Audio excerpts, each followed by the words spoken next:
the sidelines for a long time. Now I'm finally getting in the game. It's about time. This is my time. This is my time. The only thing I consider impossible is losing. I've been waiting on the sidelines for a long time. Now I'm finally getting in the game. It's about time. This is my time. This is my time. The only thing I consider impossible is losing.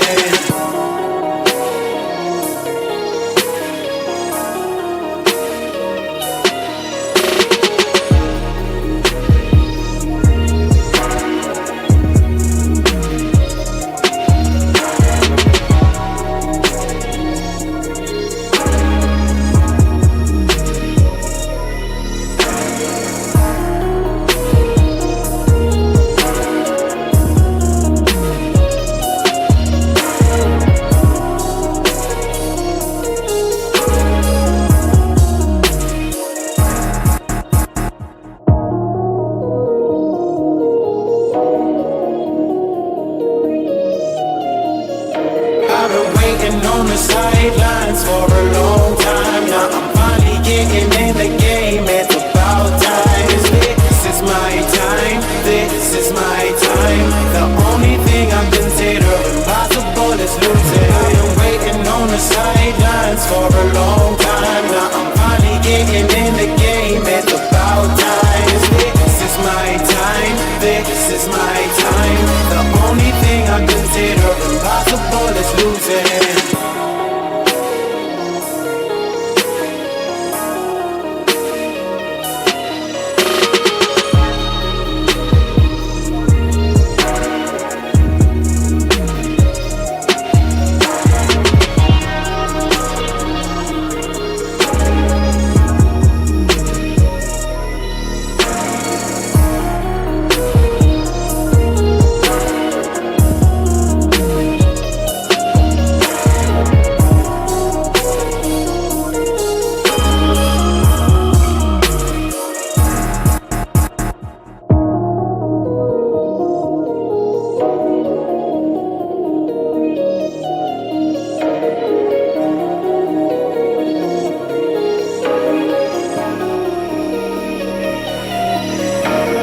Waiting on the sidelines for a long time. Now I'm finally getting in the game. It's about time. This is my time. This is my time. The only thing I consider impossible is losing. I've been waiting on the sidelines for a long time. Now I'm finally getting in the game. It's about time. This is my time. This is my time.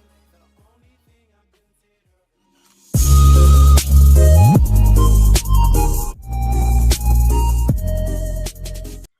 What's up, ladies and gentlemen? Welcome back again today to TD Fans Talk, home of the real Miami Dolphin fans. If you will please hit the like button on your way in the building.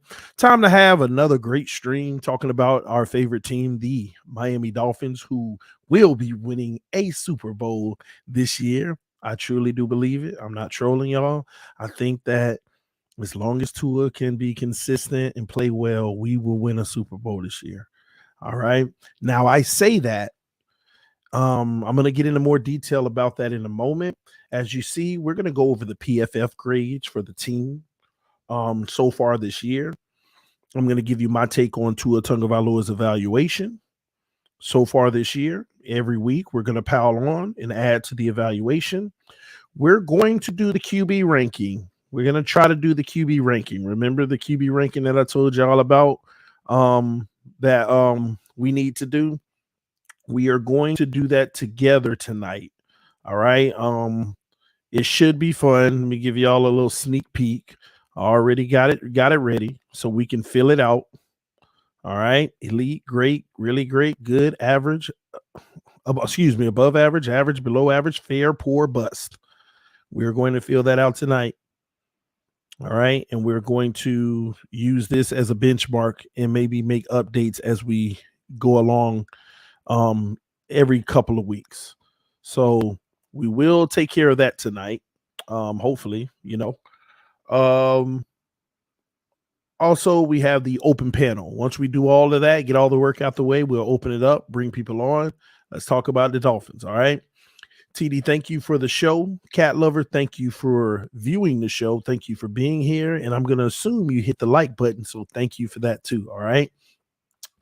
Miami Football Talk said, TD Fans Talk, why did my mod come off? Miami Football Talk, that's Chachi, right? Correct me if I'm wrong. Acknowledge me if I'm right. I'm glad you asked me because it was nothing personal. I just put your mod back on. Every so often I delete all the mods because some people abuse the power. And it's hard to track down those who abused it or not. So sometimes I just delete them all. And then over time I end up adding the people that's necessary. So yeah, you got it back, bro. It wasn't nothing personal. All right. Kevin Lee, the first donation of the stream, dropped the $5 on your boy. He said experts already saying Miami overtaking Bills, TD, with this trade.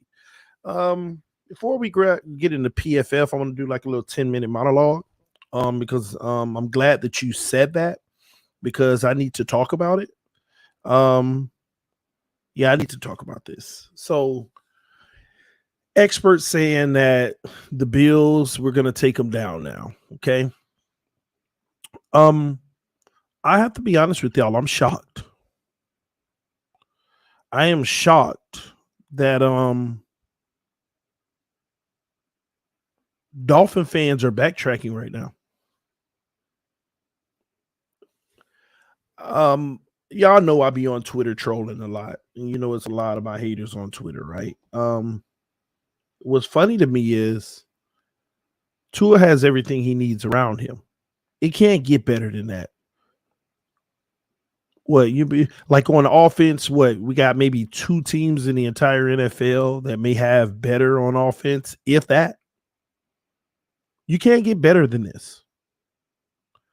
And it confuses me why people are backtracking. Because for me, this defense is in place. This offense is a top 3 roster in the NFL. You have Super Bowl expectations or it's a bust. So now that Tua has everything around him, it's almost like these diehard Tua fans are starting to make excuses already. Don't do that. Like, out of all people, if TD fans don't feel like we can win a Super Bowl with Tua, why are y'all doubting it? And they're not doubting it directly. Like, nah, I doubt we can. No, they're like, well, if we don't, it ain't on him. You know, it would be on Mike McDaniel. If we don't, it would like if we don't win well, maybe it may take 3 years. You can't expect it right away. What's up with all the indecisiveness now? Cut that crap out. Y'all believe in Tua more than anybody, and if I believe we could win a Super Bowl with this roster, then I don't understand what y'all talking about. I mean, come on. Look at this roster. And let me get something straight. Bringing in Bradley Chubb was not for the D-line, ladies and gentlemen. People got this trade misunderstood. Oh, it's just a pass rusher, and maybe we get some more sacks, but he's not going to tilt the needle. Bringing him in wasn't just the pass rush. It wasn't just for the D-line. He allows our entire defensive scheme to work. Now you don't have to be reliant on the zero blitz, and now you can mix it in and get exotic with it. Now you can back up in coverage and let those guys go. This allows everybody to be free on this defense. It's not just about having a pass rusher going. Now you got guys in the secondary that can be like, okay, thank you. Now we don't have to cover for 6 seconds on plays. Now we don't have to cover all day. Now we can jump some routes because they got to get rid of the ball quick. Now we could take some chances. Now when we do blitz, it's an even higher probability to get there. Come on, man. Don't back off now. This team is set. And another thing, and I said this on the last stream, and let me be clear. If y'all don't want to hear nothing, You need to hear this. It is Super Bowl or bust because you went all in. Please, somebody tell me, what do we have left? If we wanted to get better in the offseason, what do we have to go get better? You ain't got no draft picks. You ain't got no money. Matter of fact, you in debt. So we're going to have to figure that out. There's some ways to get creative. You know, you could trade Christian Wilkins for maybe a first round pick. If somebody will give you a first and not a second, but then you have that void. Or if you want to put Zealer in that role primarily, but now you have no depth, you know, it's ways you can maybe get some things and try to do some things. But trust me, it'll be getting rid of somebody and then hoping you can get just as good. This is it. This is what we have. This is what you call going for broke. We've spent a lot of money in key positions. Next year, it's going to get worse. And the year after that, it's going to be even more worse. I want you to think about it. Next year, we know it's going to be worse. But the year after that, oh, it's going to be real bad because you didn't get any draft picks that you wanted to develop. I mean, you're going to have third and fourth round picks, but y'all, come on now. The likelihood.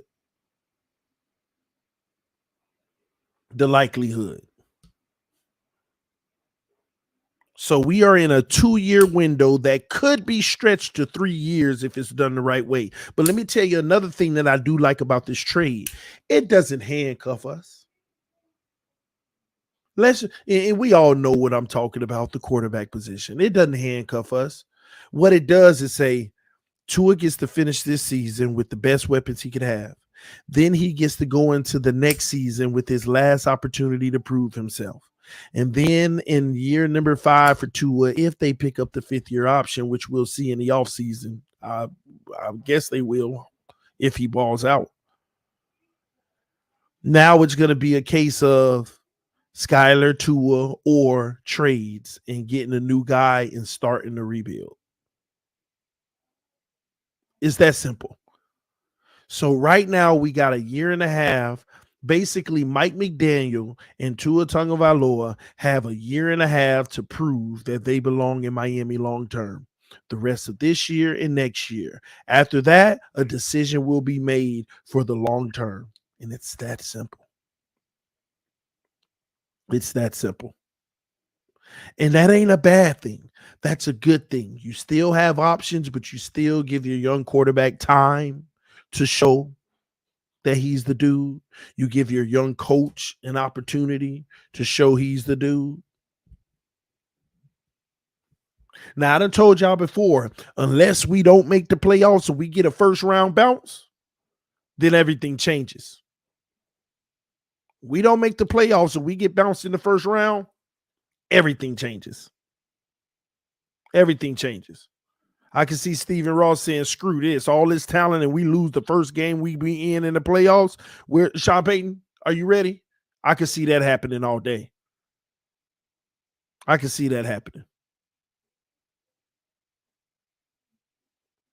And a lot of people like, now we don't have any assets just in case we need them for a quarterback. Yeah, we do. It'll be a last-ditch effort. It'll be trading for a quarterback, getting rid of the 2024, 2025 first-round pick. Christian Wilkins got to go and maybe one more piece, and that'll be it. So this team has contingency opportunities. Now, the more contingencies we have to explore, the more stretched out we are, and the window is tighter. So like I've been saying for the last 2 years, there will be nothing more profitable than Tua Tagovailoa leading this team to a Super Bowl so that we know we got our guy and we can move forward as is. There ain't no better outcome than Tua becoming the guy.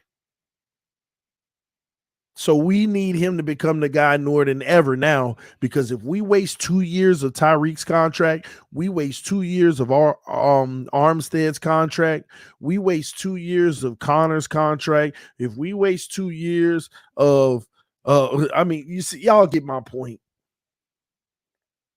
That's the one thing you can't do. TD, are you satisfied with Tua so far? We're going to talk about that when I go over Tua's evaluation after we go over PFF. And I'm not going to hold y'all too long and bore y'all.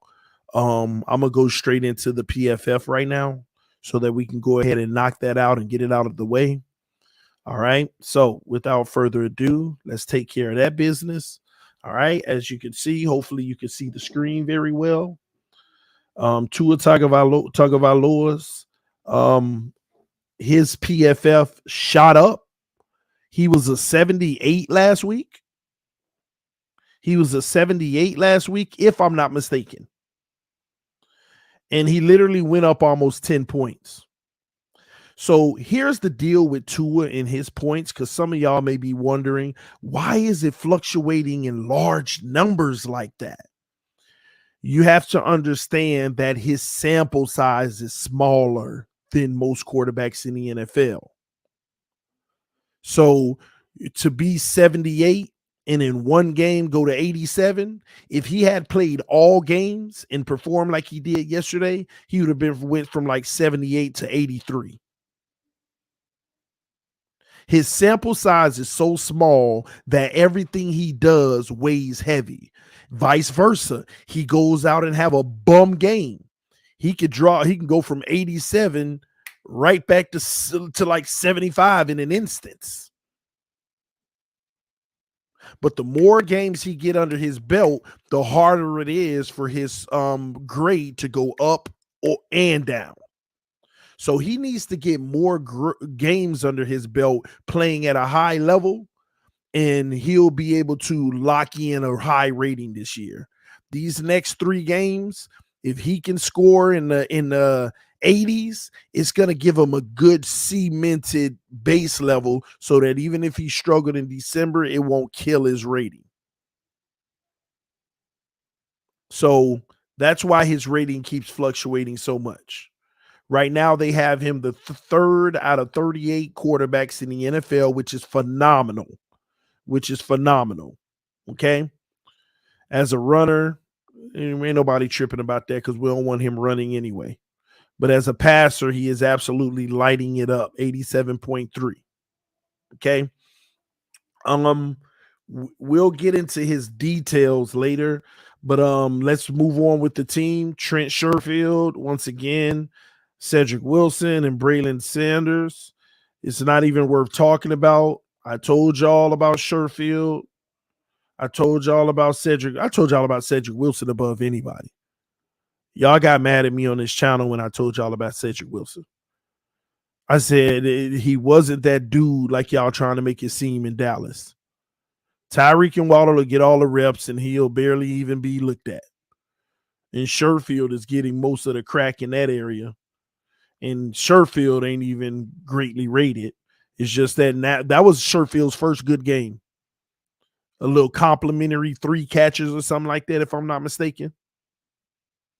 That was his first good game. But we can do real good if Sherfield give you that 3 to 4 catches every game like he did the other day. But again, this is the first one. Other than that, every game he gets that 1 catch. But I got to give him props. At least he catches it. So shout out to Sherfield being in the most limited role that you could be in, but at least executing while you're in it. And also being a good run blocker and pass blocker. Also being a really good run blocker and pass blocker. Big time stuff. All right, moving along, River Craft. Remember, he ain't getting many reps. That's from earlier in the season. Tyreek Hill is the number 1 wide receiver in the NFL at 91. His grade hasn't really moved because that's pretty much what he kind of was. Jalen Waddle has risen. He's back up to number 6. Hopefully we can keep that up. Like I said, They're going to be dependent on Tua. How Tua go, they go, because they're going to do their thing. So as long as Tua's playing great football, they'll be having a high rating. But Tyreek has built himself a good cushion to continue to be up there. Waddle has to maintain. Okay. Let's move forward. Jeff Wilson Jr. That's the gentleman that we brought in today. That is the almost the best grade on this team behind Raheem Mostert. That's pretty impressive. Now, I still need to see him on the field first, because it's one thing to say that it's impressive, but at the same token, he's behind San Francisco's O-line, and I don't care what you say, their O-line is better than ours. So I want to see if that rating can either maintain or even improve, as he should be able to get some reps over here in Miami. He has a better run grade than Mostert, 74.9, which is pretty much 75. Mostert is a 72.2. But where he struggles is receiving the ball. He is not a catching running back. So that's something now, the only thing I don't like about that is this. When he's in the game, it might even be a tell. It might be a tell, because you don't want him in the game when you got to throw the ball just in case you got to check down, because he's not a good, receiving back out of the backfield.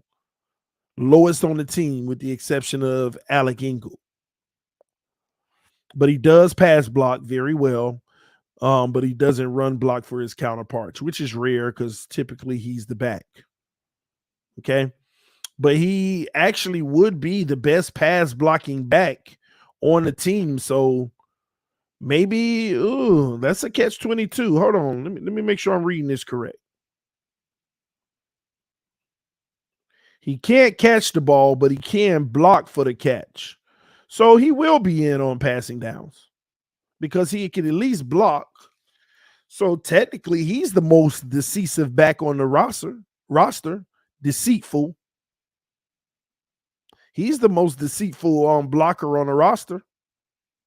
Somebody said, nah, TD, he can catch. I didn't say he couldn't catch. In the past game, he's not good. What that typically means on PFF, it doesn't mean you ain't got hands and you can't catch. But sometimes the rating is low because you can't get open. You don't create separation out of the backfield. At the end of the day, his receiving grade is low. And that can have something to do with the fact that he isn't open much. Maybe you're used to seeing him in San Francisco when he does make a play and he's open, but this is showing that he doesn't get open much or he has a problem catching the ball. So one of those things has to serve too to be such a low grade. Okay. It's not just hands. Okay. All right. No need to go over the rest of the backs. They basically ain't getting much shake at all. Salvin Ahmed got a few reps last week, still ain't doing well. We know Raheem Mostert's been very consistent. It's a good back though. He's been playing very well. Again, I just want to see how this team does in December. That's going to tell us a lot. All right. Let's move down to these tight ends. We can skip Ethan Carter. We can skip Tanner Connor. Mike Gesicki, he's improving his grades slowly but surely. But how he's improving is in the receiving game. He's starting to make some plays, but overall, he's still not a good blocker. He's just starting to be utilized a little bit more in the passing game. TD, his pass catching highlights are great. Oh, no, I understand that. This is what I try to warn y'all of. Just like you said, his pass catching highlights. So when you watch his pass catching highlights, those are probably 5% of the plays that he's been in. This thing says he's been on the field for over 200 and something plays.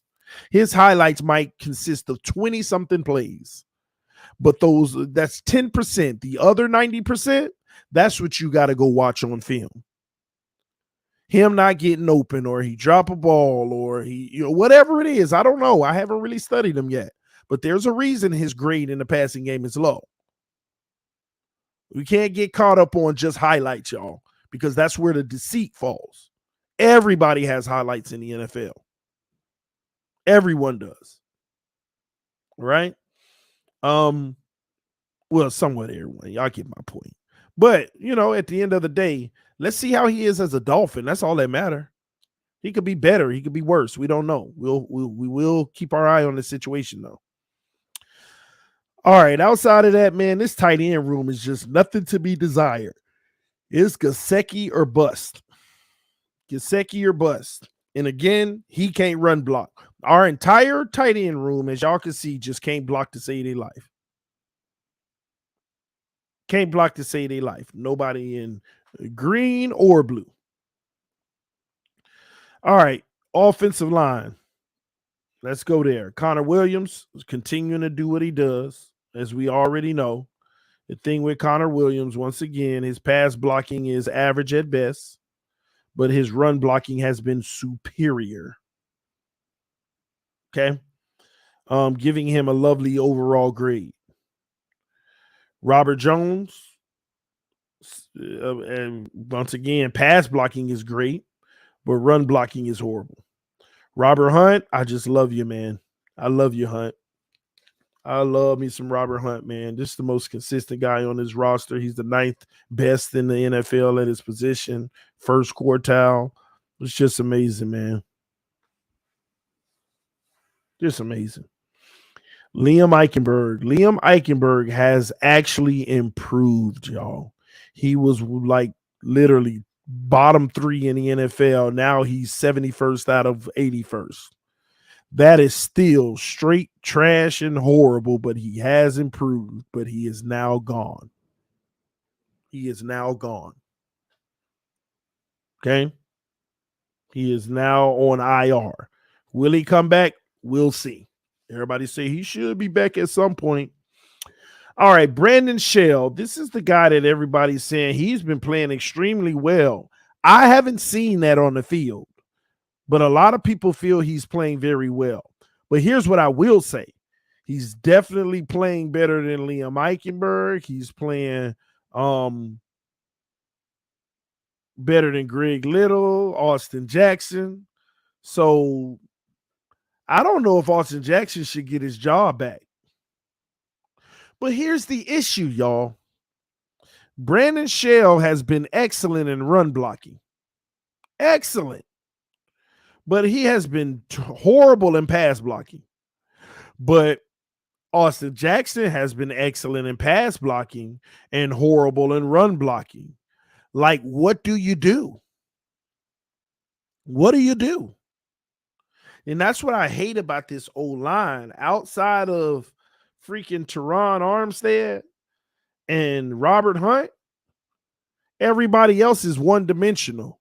But what that means is you always have 3 guys on the field at once that does passing well, or 3 guys on the field that does running well.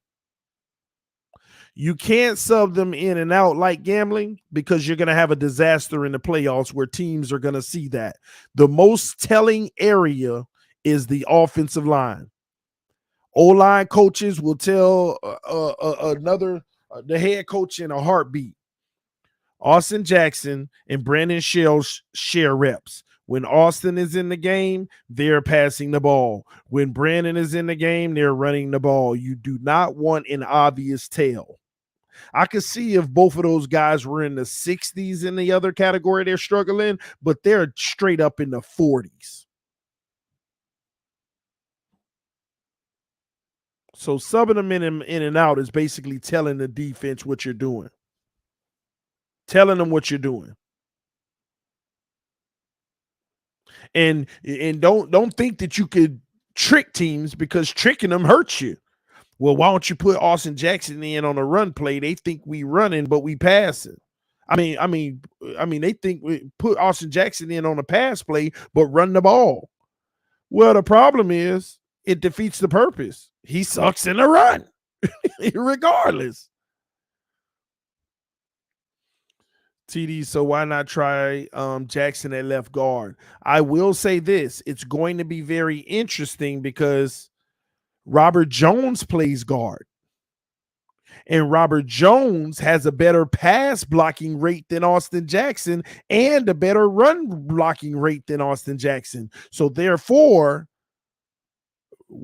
would we really want to try Austin Jackson in the left guard spot?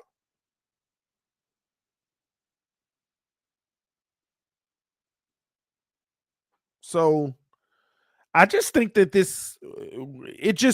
whoever they go with, we just have some okay depth. We have okay depth. Another thing to consider as well, we don't even know what Austin Jackson going to look like when he come back. Y'all remember Austin Jackson as a rookie? He actually was playing solid, and then he got hurt. And when he came back, he was trash for a year and a half. And this year, he was, I ain't going to say solid, but he was manageable. But we don't know what he going to look like coming back.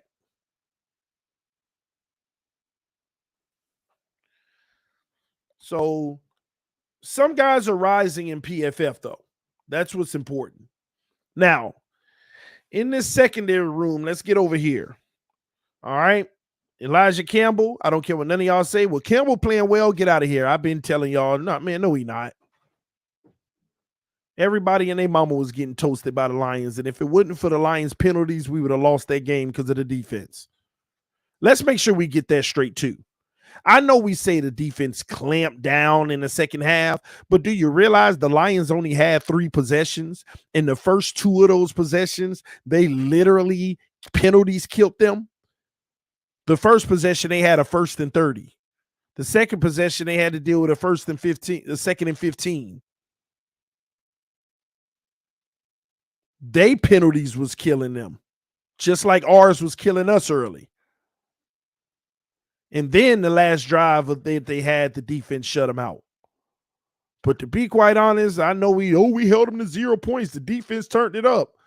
Nah, I had to go back and look at that. And plus, when you 1st and 30, now you can make plays. Now you can attack. Now you can blitz and keep everything in front of you and make the quarterback throw it real quick and tackle them after they get the 4-5 yards because it's 1st and 30, 2nd and 26, 3rd and 18. So these corners still getting cooked. Now, Kader Kohou has still been solid. He's going to be a part of the future. Okay. The issue with him is run defense. When they run the ball, he's of no help. He has a solid coverage grade of about 67, but it's a matter of if that maintains. Nick Needham's out for the season. Keon Crozen was playing like trash, and he gone. Kalen Barnes, we'll see if they elevate. Noah still got a bad score, but his pass rush to the quarterback when they blitz him, I mean, he has success in run defense, but just coverage is just horrible for Noah. Xavier Howard still look bad on the field. Run defense is excellent. Everything else has been bad. He's played a little better the last 2 weeks, in my opinion, though. But whether y'all realize or not, he's still getting cooked. The Lions was cooking him too. One of them touchdowns they had deep was him. And people want to, well, X playing hurt. I don't want to hear it. The man that had a groin injury for freaking 5 years now. He done had a groin injury forever now. It is what it is. He had a groin injury when he was playing, when he was getting all them picks too.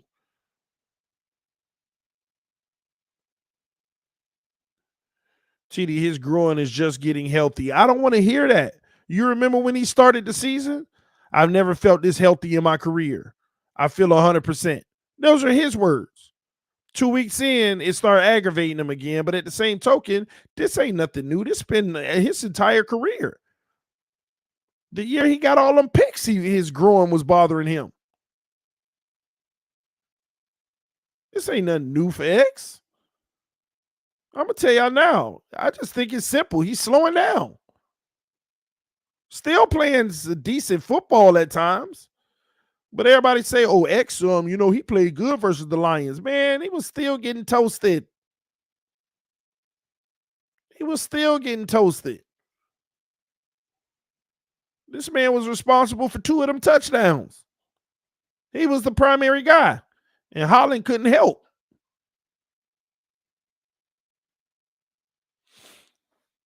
I ain't entertaining some of y'all. Y'all a mess. I'm gonna leave that man alone. Anyway, let's keep it going. Brandon Jones, it don't matter. He out. Eric Rowe, he out here being a healthy scratch. He out. He ain't been playing well anyway. Justin Bethel, poor. Verone McKinley got the nod over Eric Rowe. At least he played. Is he the best one in our secondary right now? Yeah. Outside of Javon Holland, Verone McKinley playing the best football in our secondary. And Javon Holland's grade is falling. London Bridge is falling down, but he's going to be all right. He's going to be all right. 28th out of 87. He was 9th not too long ago.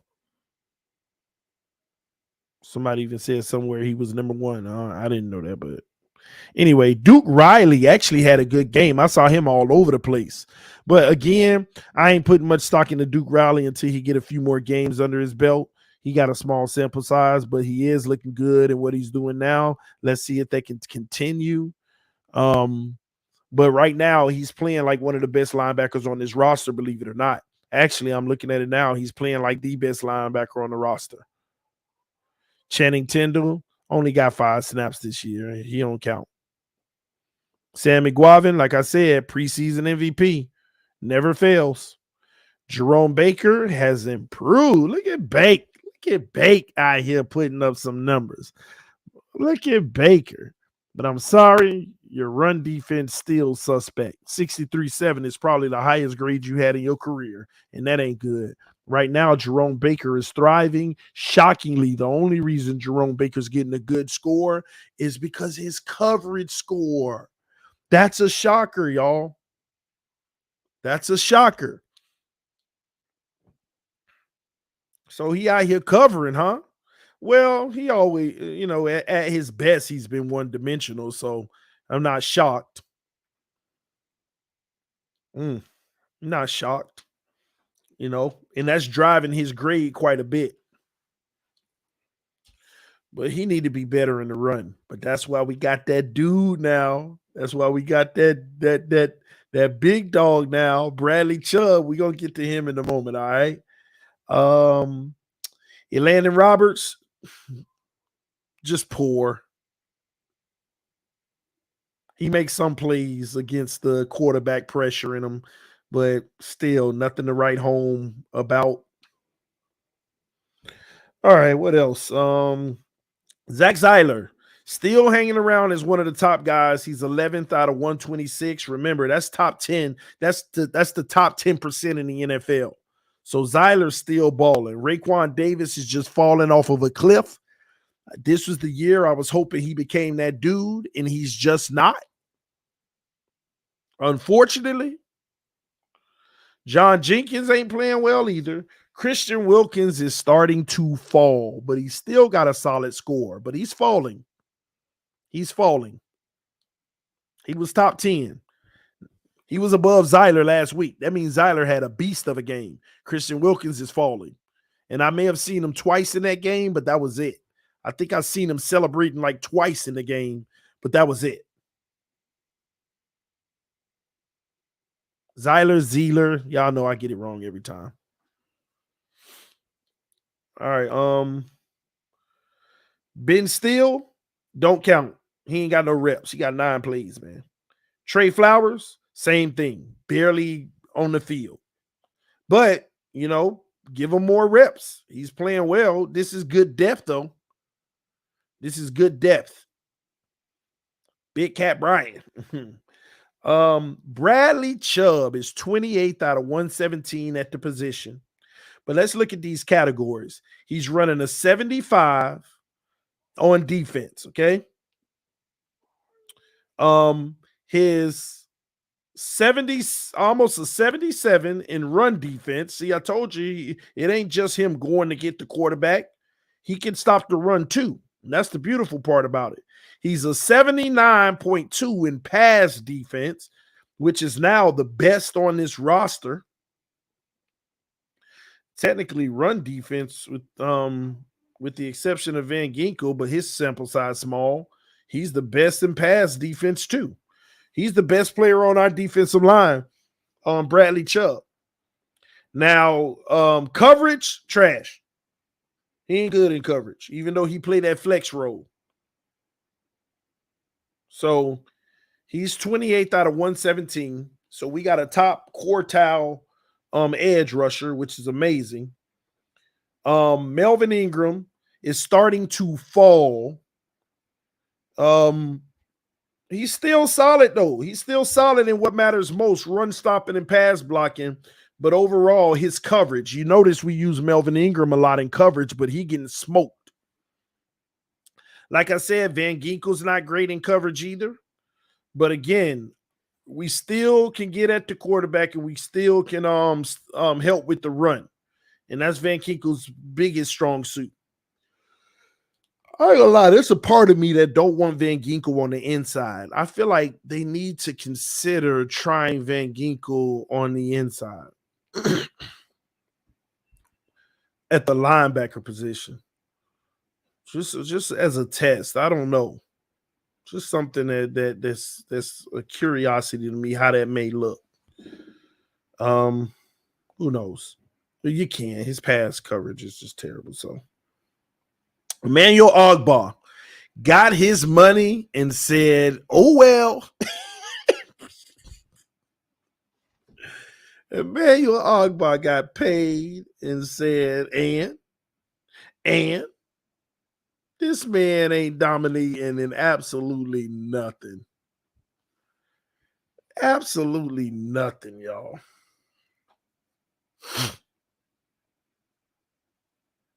Absolutely nothing. Despicable. Let me move on. Let me not move on. Let me not move on. Sit Emmanuel Ogbah behind as a backup. Bradley Chubb and Jalen Phillips are the guys. Bradley Chubb and Jalen Phillips are the freaking guys. Because when you sit down and you really think about it, we ain't had this conversation. Who is Bradley Chubb? Whose position is he taking anyway? We didn't talk about that, actually. We didn't talk about that.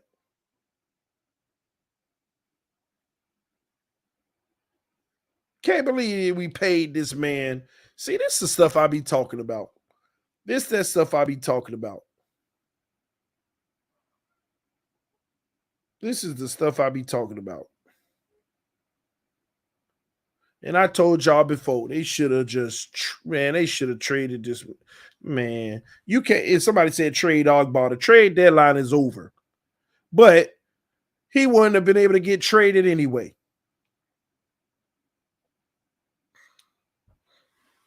Somebody said most Ogbah money this year, I think. Yeah, you think wrong. You think wrong. You know me. I'll pull it up for you. You know I'll pull it up for you. I already went over Ogbah contract. I didn't even I thought they signed this man to a big 2-year deal, but he got 4 years, $65.5 million. If you move on from Ogbah this year, you got $21 million in dead cap, and he gonna be a $17 million hit next year. You got more dead cap than he'll make next year. Now, the year after that is easy to get off the contract. Now, or are you Miami and you say, I'm going to cut Ogbah and I'm going to have $7 million of dead cap for the next 3 years. What you don't want to do is start piling up dead cap, though. But what would that save you? That would save you $10 million each year. except 2025, it'll save you 8 million. So you could save 10 million next year, in the year after, and the year after, but you also got 7 million dead cap each of those years. And it looked like we might be eating a lot of dead cap, because if they move on from Ogba, they're going to eat the 7 million for the next 3 years. And then same thing with Byron Jones. You might have to eat 5.5 million if you move on. Restructure time. Yeah, push it out more and put more avoidable years, but that means you still trying to. No, he ain't gonna restructure. Ogba ain't gonna restructure, because if you restructure, he gonna get more guaranteed money, which means you're gonna guarantee him next year. So I don't know, because Bradley Chubb himself, he finna get paid. I can't wait to see this. I can't wait to see this. What is Bradley Chubb gonna get paid? He gonna get paid top dollar. And even right now, right? Even right now, Bradley Chubb right now is a $7 million cap hit with 12 million dead cap, by the way, which is crazy, on the last year of his deal on a 5th-year option. He's on a 5th year, $7 million right now. So Bradley took up a lot of our money that we had left this year. I don't know how much we saved with Edmonds, because I forgot how much we gave Chase Edmonds. I'll look it up though. But this new deal for Bradley Chubb, can't wait to see it. Can't wait to see it. I'm trying to see if there's a projection.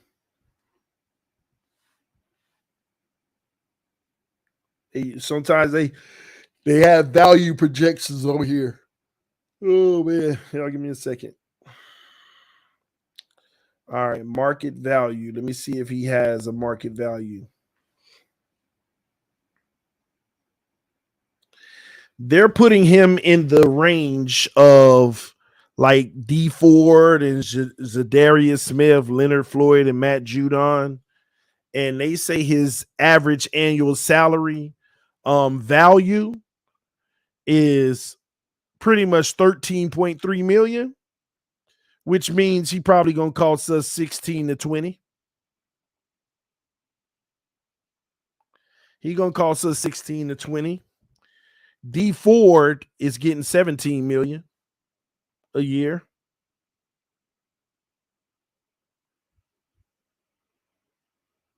Yeah. So we'll see. 5-year, 90 million, I'm guessing. Say it ain't so. 18 a year is a lot. TD, stop over exaggerating. About what, Rashad? Y'all can't just be putting stuff on there and not let me know what you're talking about so that I can understand.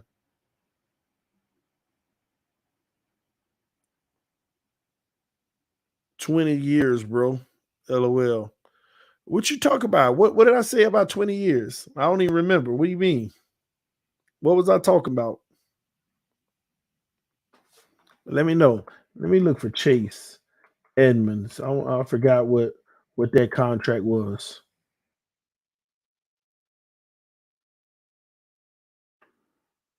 All right, Chase Edmonds. Oh man, he's only a $1 million cap hit in Denver right now. Oh no. He had a 2-year, $12 million contract with Miami with $6 million guaranteed. So we might actually be paying some dead cap on his. Yep. Oh, you gotta be kidding me. Are you kidding me? Hold on. Are you kidding me? we were on the hook for his entire salary this year, pretty much. We got a dead cap right now that he counting against us, 4.4 million. Denver's only paying 1 million for the rest of the year. He had a roster bonus of $3 million just because he was in camp. And next year he's going to cost us $600,000 a signing bonus. So we good. 4-year, $80 million Chubb. That's still steep. I mean, the only thing matters is the guaranteed money. It's the guaranteed money is all that matters. All right.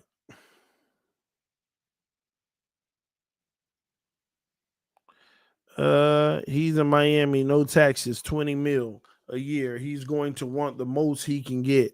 Listen, he can get the most he can get. See, this is the problem. Just like Laramie Tunsil when he got 24 million, you have to understand, you already traded the assets for him. It is the biggest debacle if you only have him for this season. It's the Chubb can come in right now and be like, man, I'm gonna be honest with you, I want 22. He can say, I want 25. Come on, Chubb. Don't be ridiculous. I want 25. What you going to do? Because what are you going to do? Yeah, I'm sure it'll be reasonable. But he going to get a nice number and he going to get a lot of guarantees because if he say no, what you going to do? He going to be a free agent next year? You stuck.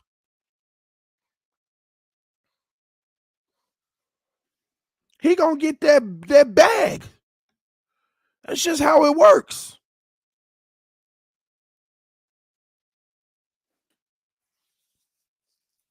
So we'll see. He got all the leverage. He He ain't gonna sign no fair amount deal. He could be a free agent and go get the fair amount. But he got leverage. He gonna stick it to you.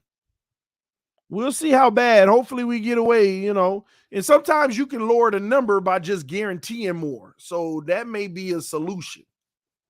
You can lower the annual by just guaranteeing more. See, some people don't realize, like, say you do a 4-year, $100 million deal for 25 each year. I'm just hypothetical, not for him, but just in general. And you guarantee 50 million.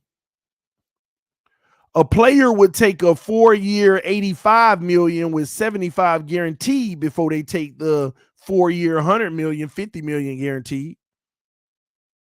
Because the guaranteed money is yours. It's yours. So we'll see. Anyway, those are the PFF grades. Let me remove this real quick because I want to go ahead and move on in the stream to the next segment. Tua Tagovailoa's evaluation. Give y'all my take on Tua so far, my honest take. Yeah, give me a second. I always like to make sure I have the thoughts I tell y'all in order. So let me give y'all my honest take on Tua Tagovailoa. So I got to start out with yesterday's game. Tua Tagovailoa was phenomenal. I've already seen the All-22. He was phenomenal. He hit everything that they gave him, just about.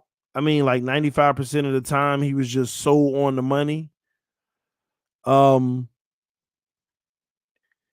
His accuracy was a lot better. Still had some passes that you definitely need better ball placement.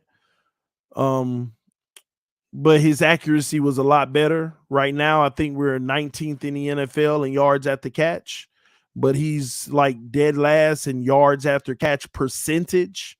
Some of y'all don't understand what yards after catch percentage is. You can have a lot of yards after the catch, but what percentage of your yards is yards after the catch? That's the raw stat. I know what Tua can do in zone coverage, but he actually elevated his game in zone coverage. Not yesterday, but Sunday. He actually played better than he normally does in zone coverage. Like, he was just so on the money, like just feeling it and precise and quick decisions. And I got to be honest, it was a thing of beauty to watch. It moved me in the point of what you already do well, Oh, you actually did it a little better. That's nice to see. But y'all know for me, I want to see Tua when he has a larger sample size of man coverage. He struggled with it his rookie year. He struggled with it his sophomore year. And this year, the numbers right now say it's good man coverage. But if you're watching the game, you know what's going on. We haven't gotten man coverage until we got in the red zone. And in the red zone, he's been deadly. Those crossers coming across the back of the end zone, he hit them, but it's considered man coverage. But in the open field, we barely get man coverage. But we will get a heavy dose of it in December. We are going to get more man than we ever had in December. And that's going to be able to tell us whether he can handle those moments or not. Not only are we going to get it in December, but we're going to get it in some unfavorable weather. In which he's going to have to be on his best game.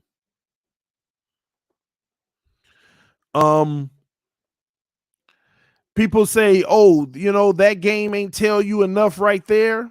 I saw improvement, and I thought it was just amazing. He is 100% in the end zone. Oh, I didn't know that, but hey, that's good to know. But that's proof right there. And that's why his man numbers look like they're solid. But it's such a small sample size. New England shockingly plays zone against us because usually they're a man-based team, but they did lose some of their better talent, and that was the first game of the season. Baltimore shockingly played a lot of zone coverage, but their secondary was out. That the guys that, just like us, we're playing a lot of zone now because our secondary. Buffalo shockingly again played zone coverage against us, but they were worse than Baltimore. They were actually missing their guys. Baltimore's guys were hurt playing. Baltimore was missing 2 guys, and 2 guys that were playing were hurt. Buffalo was missing 4 guys. So I understand Buffalo playing zone. Cincinnati actually gave us a lot of cover 2 man. They were like rolling coverage and matching. And he looked good, I think, on that first drive, and then it just started looking bad after that. So I couldn't get anything from that game to see. Then he wasn't on the field for a long time. Then he came back versus, who was it? Who did he play? Pittsburgh. And Pittsburgh was zone all day. And we saw that Lions game. It ain't even no contesting what they were in. Now, what was funny is every time I said, oh, the Lions are man, we were running the ball. Every time I saw them in man, we were actually running the ball on those plays. So I like to evaluate Tua on the things he doesn't do well so that I can see if he's improved in those areas. Right now, he has actually improved in the areas that he already did well, which is growth, which makes me believe there should be growth in those areas he didn't do well. Another area that I needed him to improve in was the intermediate. Tua is absolutely murdering the intermediate right now. He is murdering the intermediate level of the field right now. Straight murdering it. But for some reason, the short passes have taken a drop.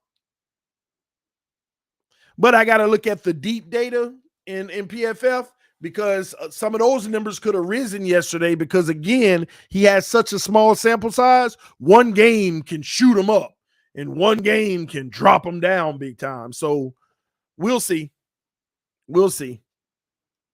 I believe Tua can take us deep in the playoffs, man. You got to go off of your definition of deep in the playoffs. Deep in the playoffs simply means championship round. That's deep. Deep in the playoffs ain't nothing but championship round. It ain't wild card nor divisional. It is championship round. That is deep in the playoffs.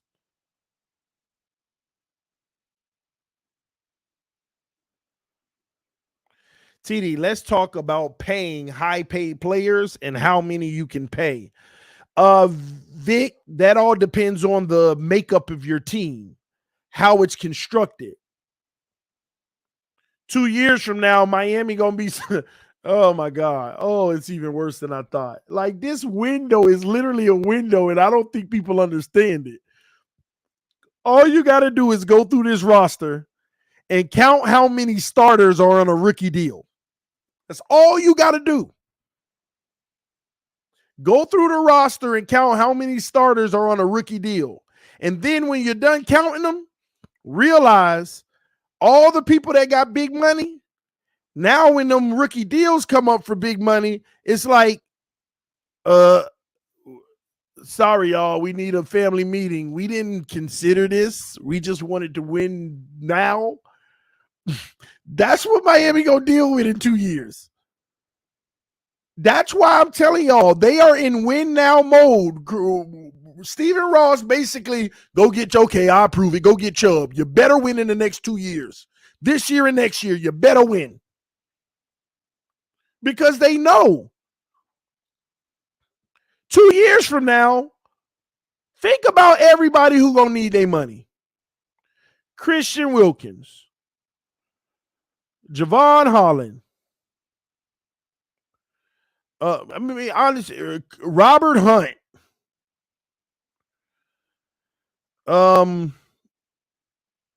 we already need a guard, so that's just a position we're gonna need. Are you reeing up on Austin Jackson? And even if you don't, you got to fill the position. Let's keep going. You're going to need a tight end because obviously Gesicki ain't the future. And even if he is, he need a new deal. We already at 5. Tua Tagovailoa. Don't even get me started on that. Jalen Waddle. We're talking about 2 years from now. These are guys who are going to be up talking about a deal, and we just still on the offense pretty much, I believe. Like, and it's probably going to be another receiver because that's all we got is Tyreek Waddle. It's going to be a running back because we got these guys on 2-year deals. So let's just add another one that's going to need a deal. Let's go on the defensive side of the ball. We ain't going Jalen Phillips yet. He'll be 3 years. We good with Jalen Phillips for at least 3 years. Zeeler, Christian Wilkins. Now,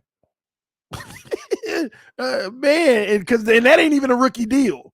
We just know that his thing is gone. So we're at 11. And this is while you still got Armstead under contract, while you still got Chubb under contract, while you still got Tyreek under contract, and all of the people we mentioned and are technically still under contract, they're just going to get a raise. And they done back in some of these deals like Tyreek and all of these guys. So their salary number goes up in those years. We ain't talking about Brandon Jones. We already said Javon Holland. You're going to need some depth.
All right, we back. I think we back.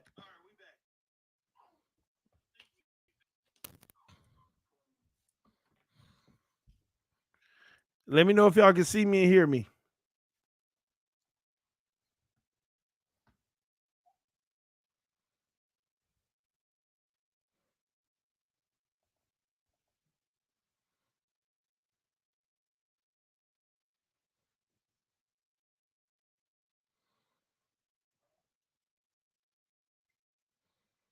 All right, I'm good. All right, man. All right. Man, it's crazy, man. All I know is my stream shut down. It said no internet connection. And then the screen turned black with white words. It said Tuanon, expect us. And it just shut off. And I had to reboot. I was like,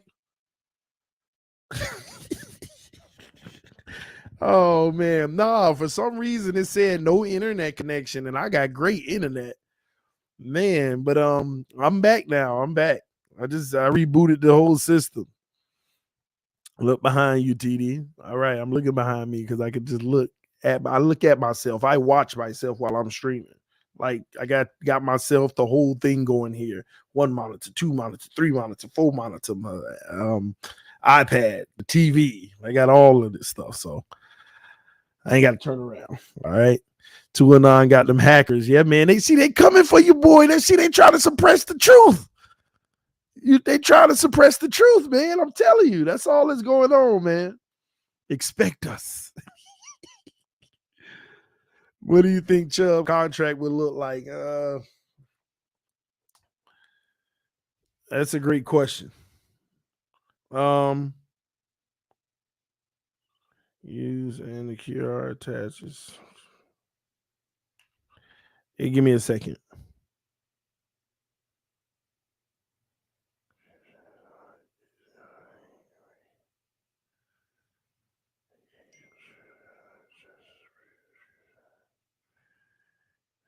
All right, cool. All right, my bad, y'all. I had to double check something. Just like he did against the Lions. All right, man. What were we talking about? Waddle, Tua, and Holland gonna be big contracts. Yeah, but Chubb, maybe 5 year, 90 million. I don't know. I really don't know. It's just we'll see. We'll see how Greer finagles it. They're coming for you, man. Be careful. Yeah, I know, man. I know they coming for me. Trust me, I get enough hate in my emails and stuff. What do you think Chubb contract will already read that? Trust me, I get a lot of hate in my emails. The racial hate has been picking up lately, though. I'm like, man, like usually they attack me and call me stuff, but now the racial hate about my kids and all that is starting to pick up. I guess it's that time of year, people are more and more unhappy with their life when it's holiday time, when they see other people with joy and they don't have nothing. So I pray for y'all, though, if you're watching, for my haters. All right. I pray for y'all as much as I can. Chubbs, Wilkins, Gesicki, Tua. Who stays, TD? What do you mean who stays? Chubb is obviously going to stay. The other three, I don't know. Tua got a better chance than Wilkins and Gesicki at this point.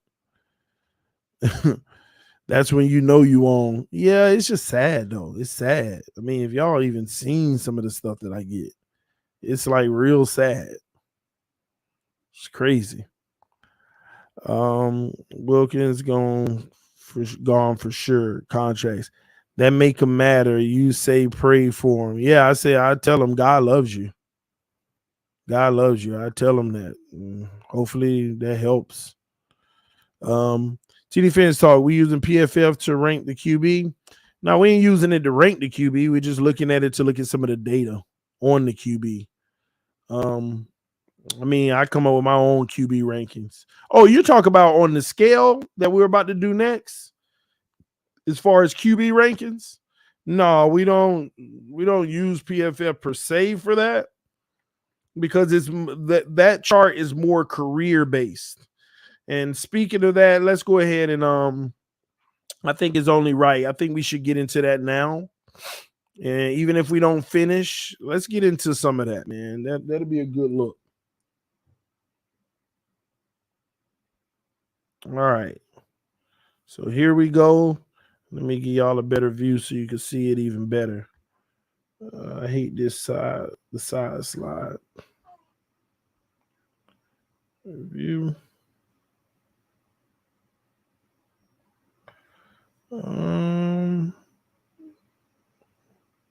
Give me a second. All right, this is fine. Okay. Work contracts. You gonna drop the link, bro? After this, as long as you don't run out of time, y'all hit the like button. All right. Okay, so let me explain this again. Here are the rules. There are two different colors. Players that are on their rookie contract is the first color. Okay. Players on their rookie contract is green. Players off of their rookie contract is black. All the players off of their rookie contract, when we put them on this list, it's what they have been in their entire career so far. Okay. All right. Yeah, why did I put really great? Thank you. But again, how about that? I don't know what you talk about. I don't even know what you talk about. I don't see no really great on the screen. How about that? All right. So all the players off of their rookie deal, they'll be in black, and it's what their career has been, not what 3 games this year has been. Okay. And then we'll add the rookie contracts in later. So if y'all just give me a second, I want to pull up the list of the quarterbacks so that I can make sure I have it with me real quick. All right.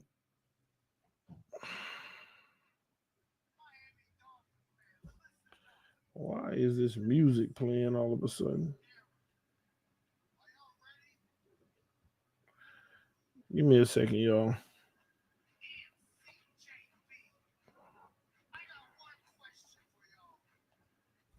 All right.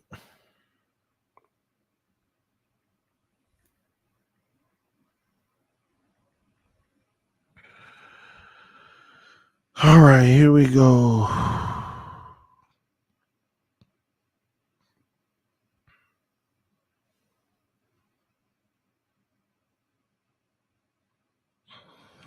Give me a second.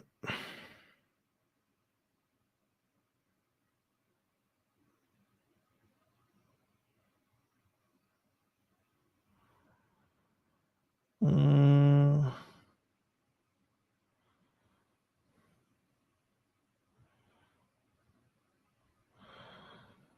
right.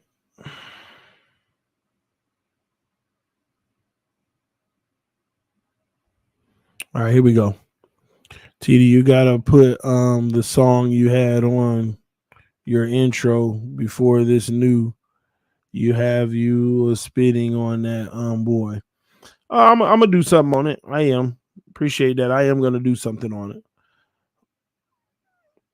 All right, ladies and gentlemen, let's go ahead and start out real quick. Let's go ahead and start out. I'm gonna name quarterbacks and we're gonna put them in their appropriate place. Again, if you're still on your rookie deal, you can move, it can be adjusted. But as of right now, we're gonna place them where they belong. So first and foremost, we're gonna start out with Josh Allen. I'm gonna take what y'all think, but this is my tier, so I'm gonna put what I believe on here. But I want to hear from y'all on this list. Where does Josh Allen fit? And remember, this ain't a biased list. This is like legitimate, straight up what it should be. We're not talking about this year. This is only for the real football heads. This is only for the real football heads. We're talking about their career. Their career. Okay. So not 1 year, not 2 years, their career. So let me know in the comment section where you have Josh Allen.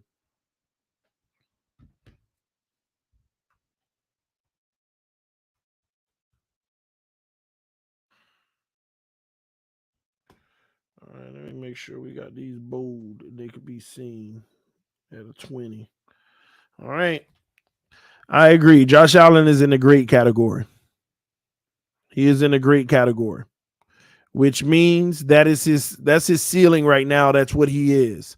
That means his floor is good at this point in his career. Okay. Next up, Jalen Hurts. Where do you put Jalen Hurts? It's interesting because last year I had Jalen Hurts. Where did I have Hurts? I had Jalen Hurts last year at average. That was last year. Where do you have Jalen Hurts now? Let me see if we have the same. Let me see if we have the exact same. Let me see if we have the same. Now remember, I'm sorry. He's on a rookie deal. We do them later. Sorry, y'all. Sorry. Forgive me.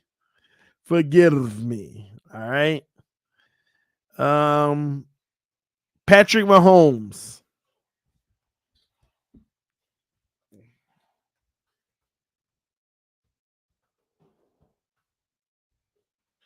It is what it is.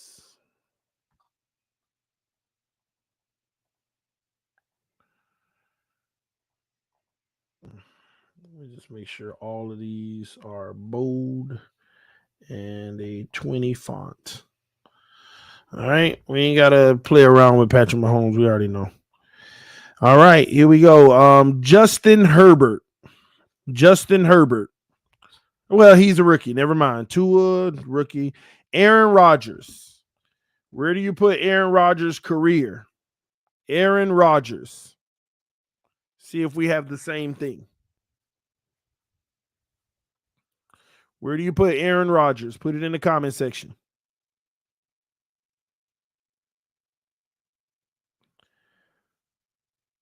Where do you put him? Load up the comment section so I can see where y'all at with it. I have Aaron Rodgers as great.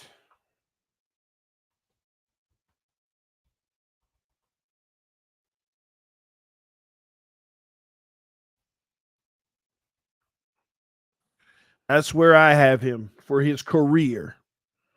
Okay. I do not have him as elite. I have him as great for his career.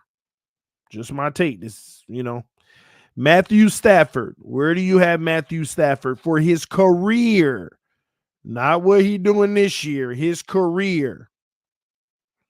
Yeah, some of y'all might have him elite. I'm just saying this is my list, but I want to hear from y'all, get y'all thoughts as I do it.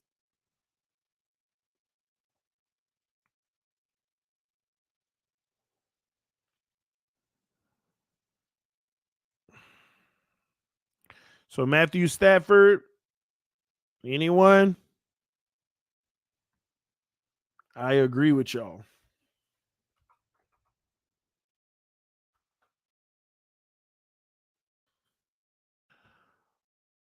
Hey, remember this. All right, let's go to the next. Tom Brady. Let's give in.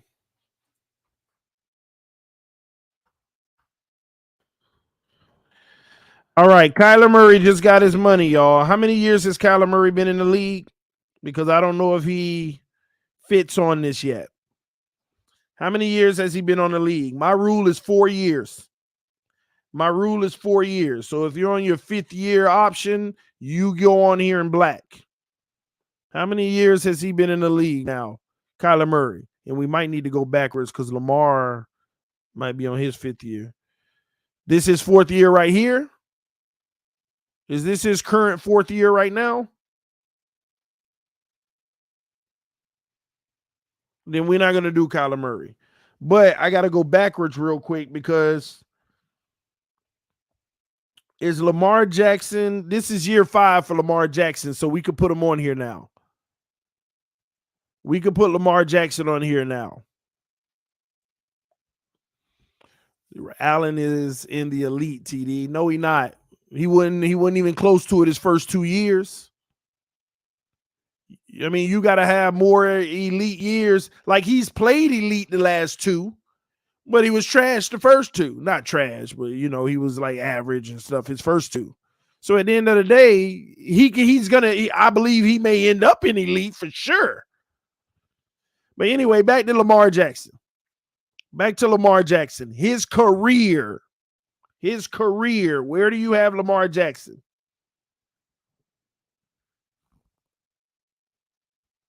Let's keep it moving. Where do you have Lamar Jackson for his career? And I ain't gonna lie to y'all, this is a tough one for me. I know where I'm gonna put him, but this is a tough one for me.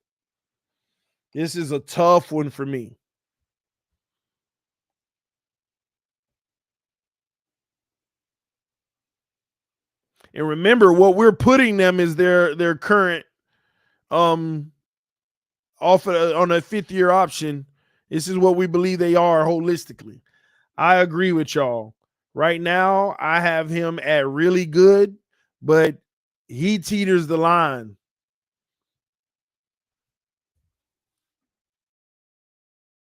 Oh, I'm writing really good.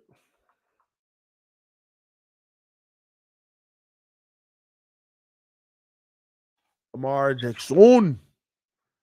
All right. Any other 5th-year options that I can go over? We already did Josh Allen. He was on the 5th year. All right. Let's keep it moving. All right. We already did Matthew Stafford, Tom Brady, Kyler Murray's in 4, Joe Burrow's in 3. Ryan Tannehill. Next up is Ryan Tannehill. His career. Where do you have Ryan Tannehill?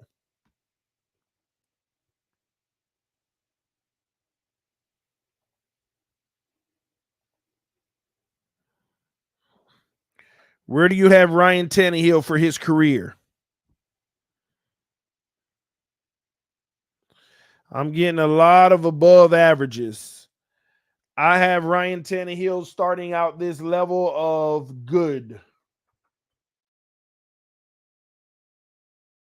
Now remember, I only think 3 categories can win a Super Bowl. That's elite, great, and really good. Those are the guys that I believe are capable of winning a Super Bowl. And good and above average only if you got a historic team around you. All right. Yeah, like I said, if I was just raking Tannehill off of Miami Dolphins, I would have to go with above average. But since I'm adding Tennessee, his career, he's a good quarterback. What many of y'all are failing to realize, the last 2 years, he's been a top 10 quarterback. This year, as of right now, he's ranked number 12. So I know a lot of y'all got your own personal bias and what you don't like, but that's what he's been his career.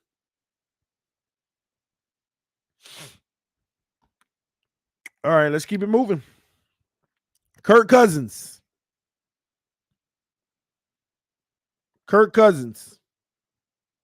Where do you put Kirk Cousins? This is an interesting one as well.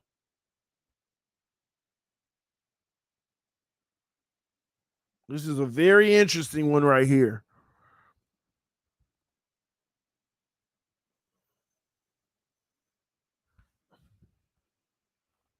I'm seeing a lot of good.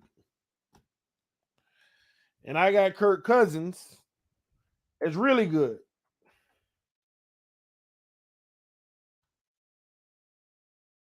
Y'all don't watch a lot of Kirk Cousins. Kirk Cousins ain't did nothing but put up consistently 4,500 yards every year, a whole bunch of touchdowns, not too many interceptions. Consistently.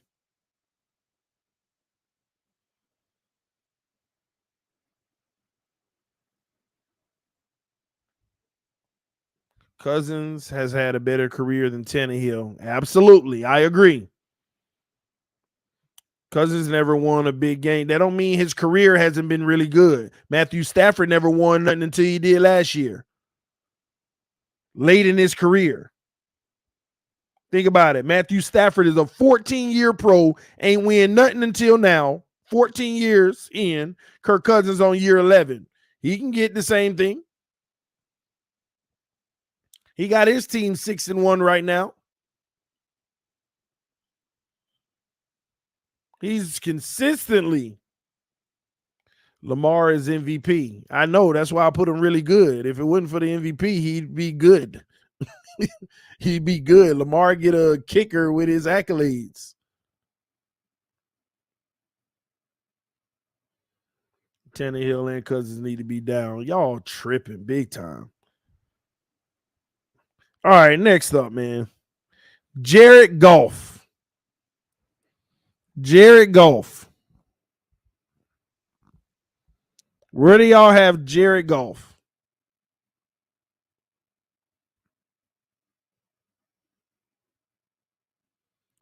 Jared Goff, ladies and gentlemen.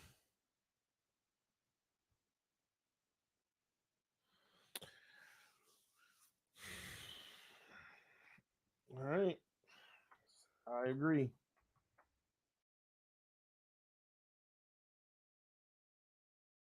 I agree. Remember, these are players like when you're in black, this is what we believe your ceiling is when you're playing your best football as of right now, as an average of your career. When you're at your best, this is what you mainly have been. All right, next up. Next up, Jacoby Brissett. Jacoby Shinobi. Do y'all know Jacoby is 16th ranked quarterback in the NFL right now? Jacoby is the 16th ranked quarterback in the NFL right now. Real talk. This year so far. But we're talking about career right now. I ain't talking about this year. Jacoby, what do you got? Put it up. His career.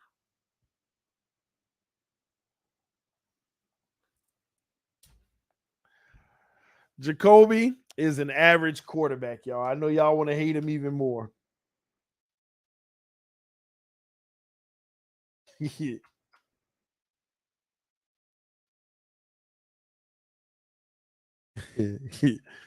Y'all got me. Y'all are funny. Jacoby is an average quarterback. Jacoby has played in this league. He has won some games. He's played some solid football. He ain't did nothing special, but he ain't. Y'all trust me. We're gonna go through names that we can put that Jacoby better that we're gonna put down there. Jacoby ain't no good. Stop that mess. All right, next up, Marcus Mariota. Marcus Mariota. Marcus Mariota. Give me what you got for Marcus Mariota.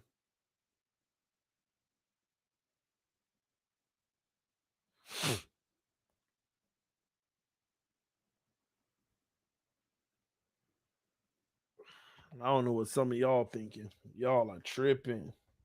But Marcus Mariota is average. He is average at best. Next up, Derek Carr. Derek Carr.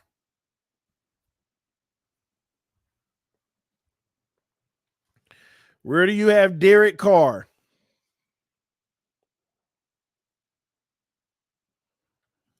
Really good, really good. Above average. Good, good. Derek Carr teeters the line between good and really good. And he is now officially going into that good category because the way his season has started this year, when he has the actual weapons that you can argue he's been missing all these years, it kind of solidifies him in a good category right now, unless they change something. I'm sorry.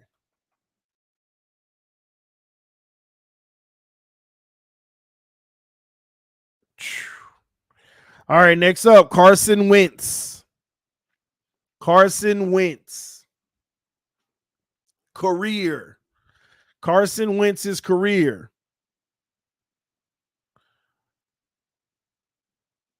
Carson Wentz's career.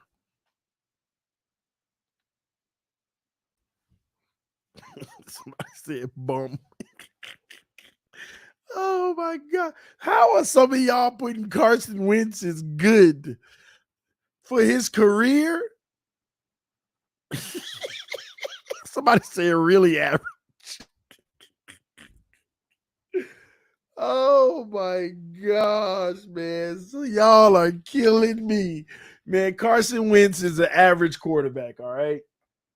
Oh my gosh, y'all are hilarious. Oh. Oh my gosh. All right. Let's keep this going.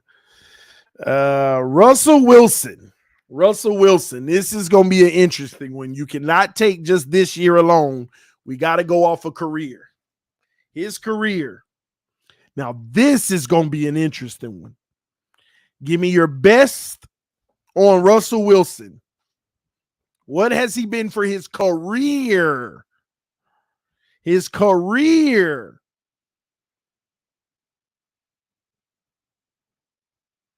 This is an interesting one. And I'm going to be honest with you. I'm torn. I'll go ahead and tell you what I'm torn between. Really good and good. Let me tell you why.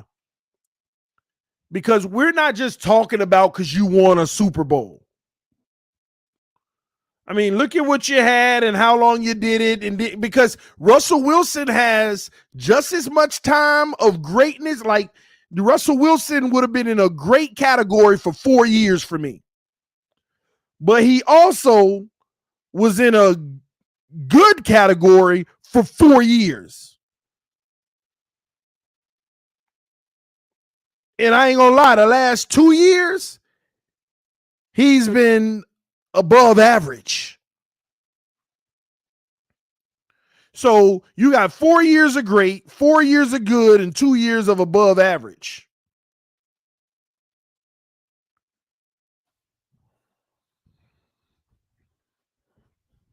So I'm torn between really good and good. I am torn between really good and good. And I got to be honest with you. Oh, see, I ain't gonna lie. My better judgment is saying you got to go with good, but then I just feel like that ain't right. I got to go with really good, but he at the bottom of really good. His career, like I could tell you now, he keep down this trajectory in 2 years, he officially had a good career.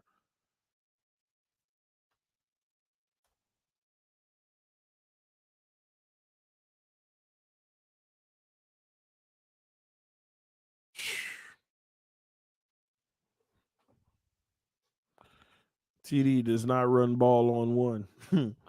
All right, next up. I don't know if I should even include him just because he a starter this year. He's 6 years in the league, been a backup his whole career. We're not even going to mention him.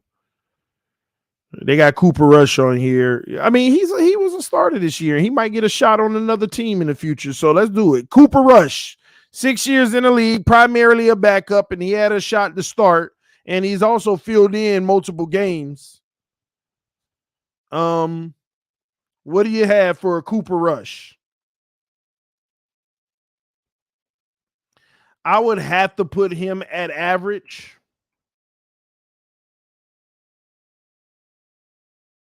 And this is really just to see how he gonna progress for the future because it's unfair to kind of rate him because he's behind Dak. So he could actually be good. It's just he behind Dak. So I'm gonna put him at average. All right, Matt Ryan, ladies and gentlemen. Once again, the career of Matt Ryan. The career of Matt Ryan.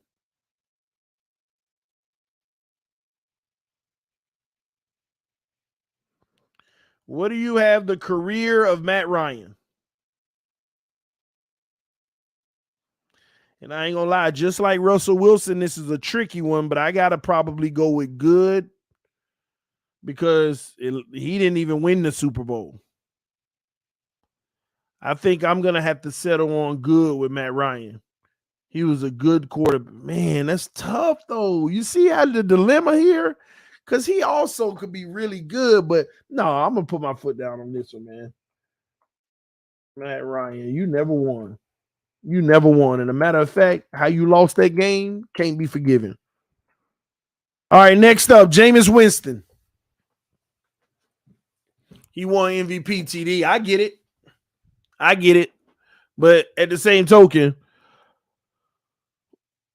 if Lamar Jackson won MVP and he really good and he's been playing like that his entire career, we talk about Matt Ryan who won MVP but been falling off year after year after year, especially later in his career.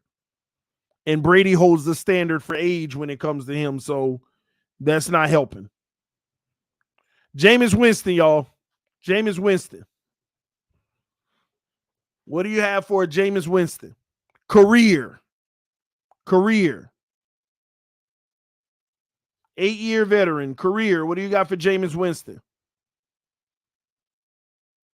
Hey, injuries is a part of the evaluation. What do you got for Jameis Winston?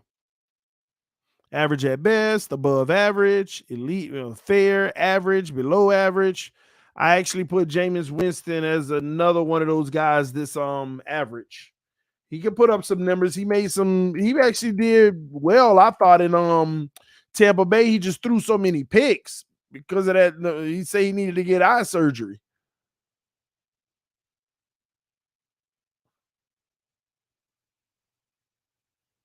Hold on, man.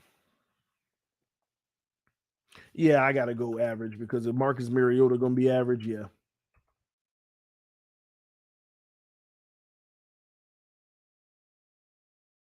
Yeah.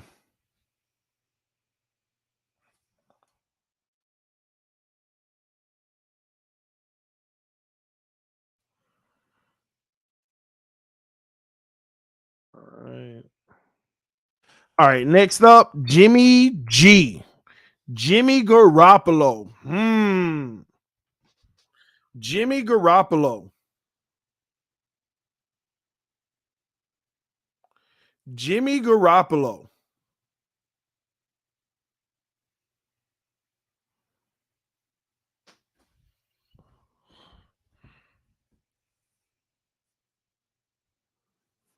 Jimmy G above average. Above average. Jimmy really good.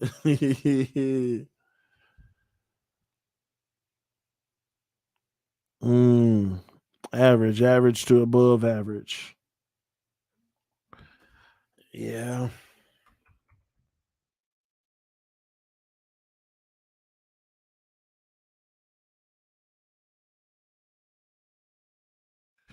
That's what I got for him. He's so close to being good. But no. Next up, Daniel Jones don't count. He's in year 4. Geno Smith.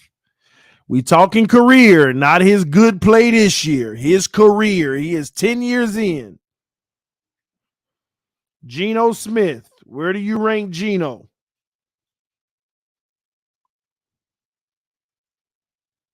I ain't asked you what he was right now. I asked you what he was for his career. Career.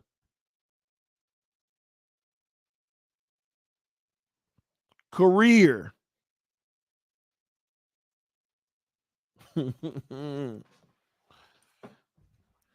Man, y'all brutal.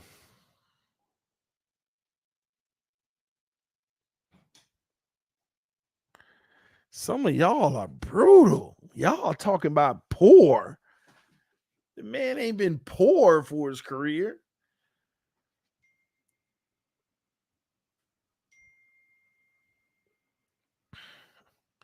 Miami giving away their first in a trade proves Tua is going nowhere, and the people in the comment section better get used to it. You might be right.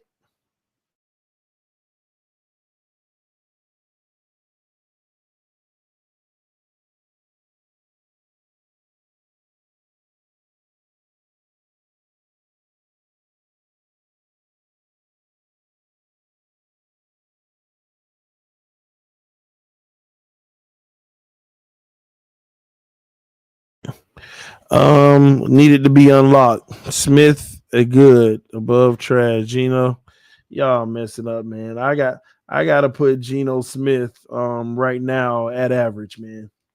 Y'all brutal.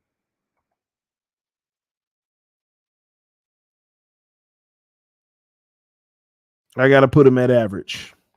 All right, next up, Mitchell Trubisky, 6-year veteran. Mitchell Trubisky, 6-year veteran. Mitchell Trubisky. Talk to me. Mitchell Trubisky. What do you got?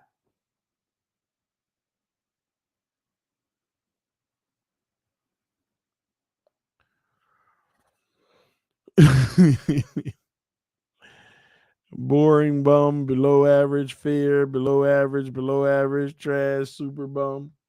That man is fair, man. Y'all need to stop.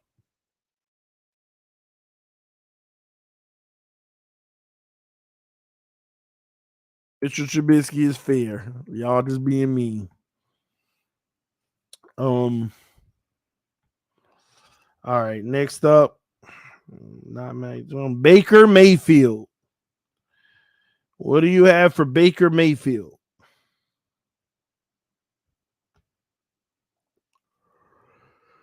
Baker Mayfield, y'all.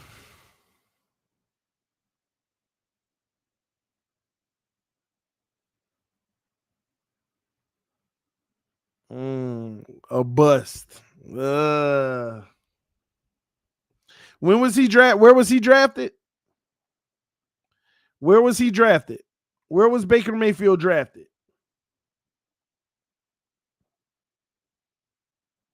Where was Baker Mayfield drafted, y'all? First overall, Lord Jesus.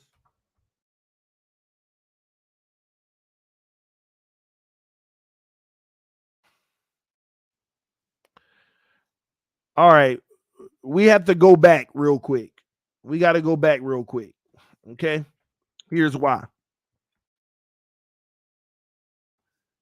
If you're not, if you're a first round pick in the top 5 and you're not above average or higher, you're automatically a bust.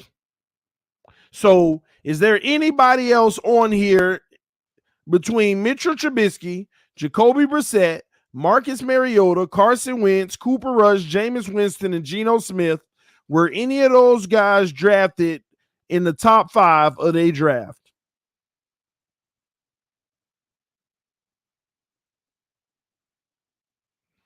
Any of these guys were top 5 picks in the draft?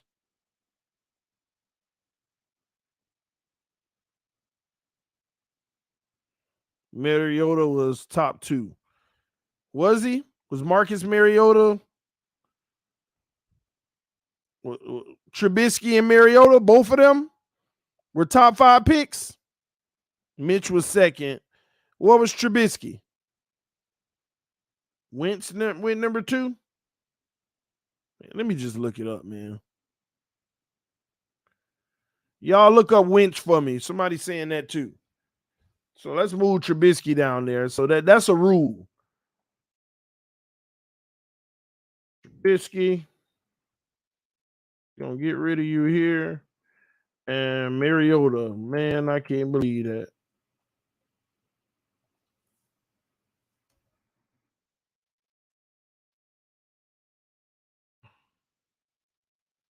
All right, went second overall also. Lord Jesus. Oh my gosh.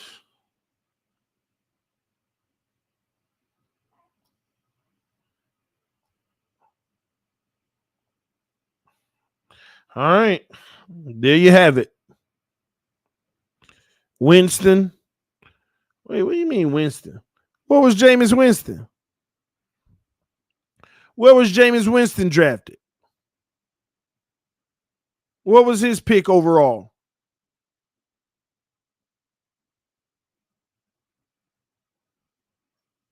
What was Jameis Winston's pick? Oh, Lord, a lot of these guys are bust. They are legitimate bust. I'm actually shocked because I don't be remembering when these fools be drafted when they don't work out. Oh my gosh. These guys, no, nobody's ever had this conversation.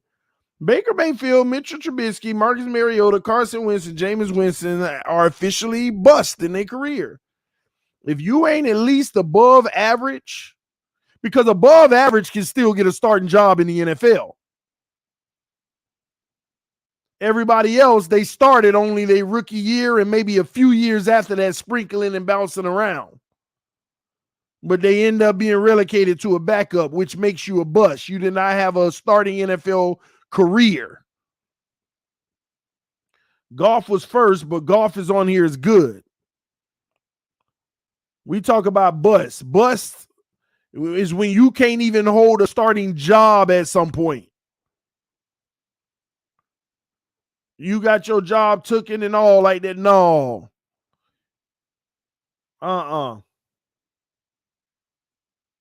You're a bust. Well, with Mariota, Mariota lost his job to Ryan Tannehill, and he barely was starting in where he at now. Geno's still a bust. Hey, well, listen, Geno Smith, where was he drafted? At the end of the day, if you a top 5 pick, man, no, ain't no, it is what it is. You deserve to get picked on. Freaking top 5 pick. No, they gotta be come for. You gotta come for them bums.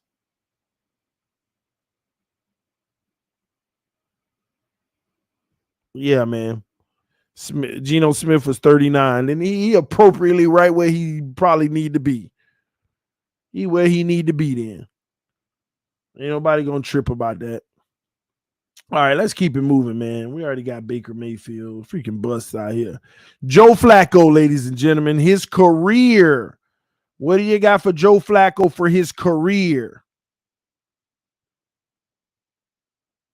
What do you got for his career?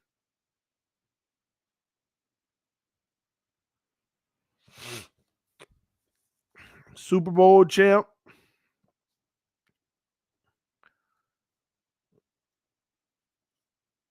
This is an interesting one. Let me see what y'all think before I put mine.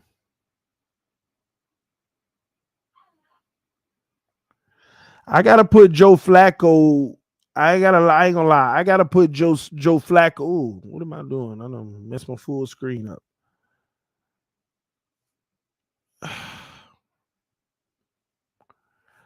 I disagree. Let me see. Hold on. Let me look at one thing. 15 years. 9. Dang, this is tough. I gotta be honest with y'all. Y'all may not like it, but I gotta put him in the good category.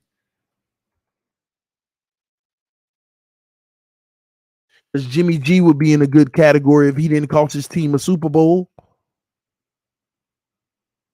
Jimmy G would be up one category if he didn't cost his team a Super Bowl. All he had to do is make that one throw in the Super Bowl, and Jimmy G would at least be good right now. Matter of fact, they might have repeated in 1, 2, 2.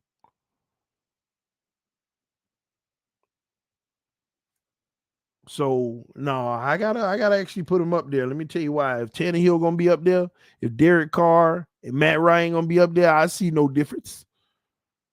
Especially when he was in his prime. Especially when he was in his prime. He wasn't no slouch. Late in his career, like right now, he's still effective. It's just, he ain't great. He ain't, really good anymore, And so, I think he's in an appropriate place. This man won a Super Bowl.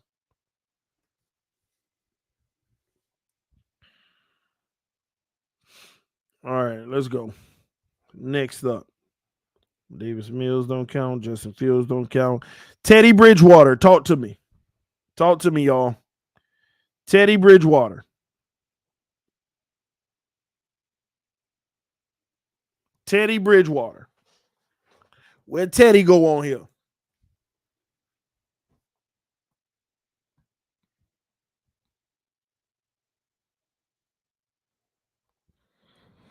Great. Good before injury. Yeah, but them injuries you got to count. His career. Now, all y'all talk about, well, Teddy Bridgewater wasn't no top 5 pick, was he? No, he wouldn't. All y'all talk about bust, poor, and fair. Y'all need to stop. Let's do this serious. This is a chart we trying to do for real, for real. And be quite honest with you, Teddy is either average or above average. That's where we pick it out of. Average or above average. I'm going to keep him down here with average.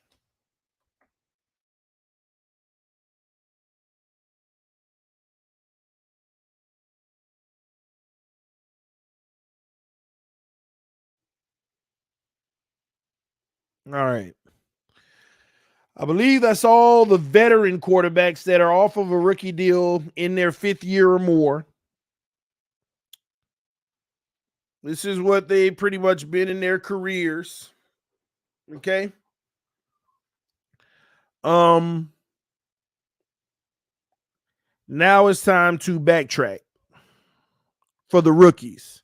But I need y'all to follow the rules for these rookies, man. I mean, not rookies, but guys that are still on their rookie contract. I need you to follow the rules. This is what they've been so far, collectively. Now, their ceiling will be 2 levels higher than what we pick, and their bottom could be 2 levels lower than what we pick. Please follow the rules. Stop giving me what you think their career will be. Stop giving me what you think they are because of 1 year and you discount the first ones, regardless of the circumstance. O-line, no O-line, receivers, no receivers, complimentary defense, no complimentary defense. None of that matters because it didn't matter for none of these veterans when we evaluated their career.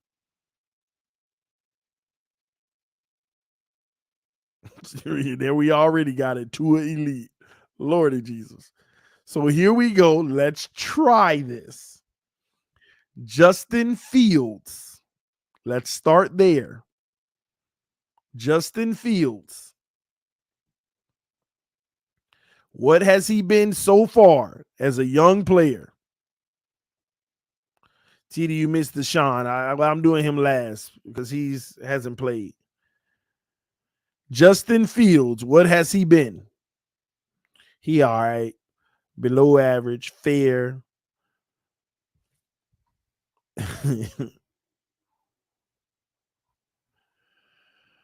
Poor, fair, average. I'm going to have to go with fair for Justin Fields, y'all. I'm just going to be honest.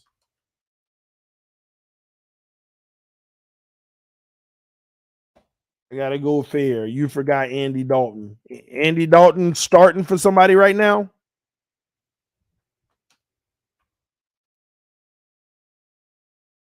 Is Andy Dalton starting for somebody right now? Because he's not on my list as a starter this year.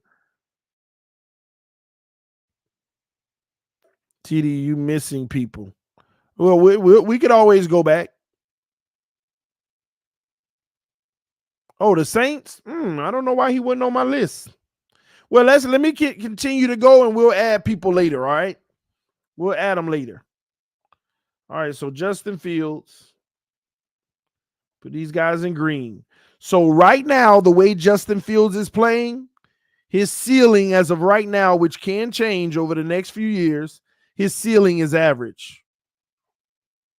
And his floor is pretty much bust. Okay. Davis Mills. I missed Dak. Yeah, I did miss Dak. Oh, he was up here at the top. I don't know how I missed him. Let's do Davis Mills, then we'll do Dak. So Davis Mills. Give me where you would put Davis Mills. Davis Mills.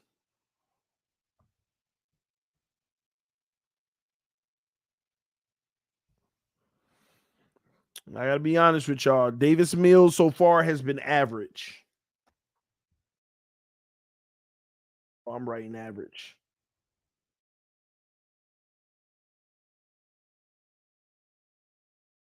He's been average. I mean, actually, Davis Mills last year, especially with where he was drafted and what he's supposed to be, he played decent.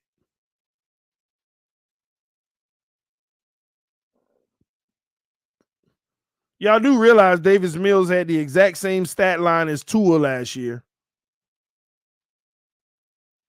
And I told y'all Tua was average last year. I'm going to put him in green. Appreciate you, though. So right now, I have his ceiling is good. His floor is fair. All right, let's go Dak Prescott. Let's put Dak Prescott in here. Where would you put Dak Prescott?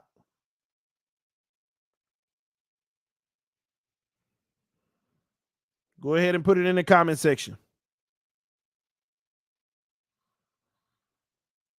It's an interesting one, too. Dak hovers between really good and good.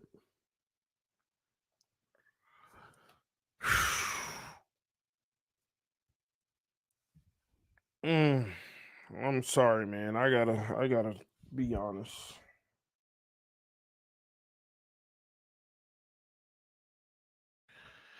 And trust me, he at the bottom of really good for me. He's teetering on good. If he don't do nothing special this year, he gonna be dropped down. He gonna be dropped down. All right. Deshaun Watson, career. Deshaun Watson's career.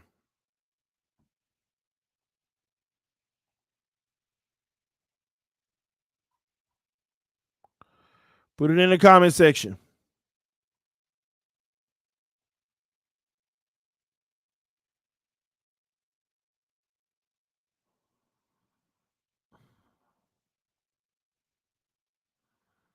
I'm gonna get Kyler Murray. I see where I miss people. Deshaun Watson's career. Where do you have him?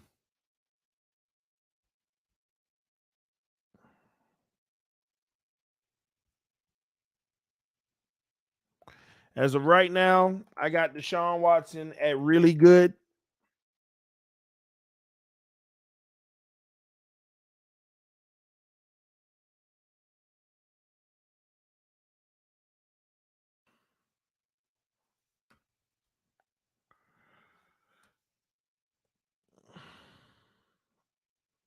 And when he come back, we'll see if, because I ain't gonna lie, he can be in a great category easily, but he's really good right now. Everything goes into your evaluation. Man ain't played for 2 years. Really good. Kyler Murray. What do you have for Kyler Murray? Let me see if there's anybody else on here I missed.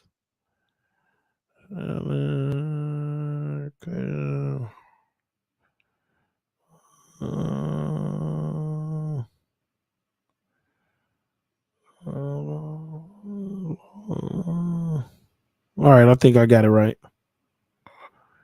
All right. Kyler Murray, what do you have? Are y'all bumped y'all head? Have y'all truly bumped y'all head? Y'all really got Kyler Murray at really good? Wait, what year is this for Kyler Murray? Is this year number 4? Is this year number 4?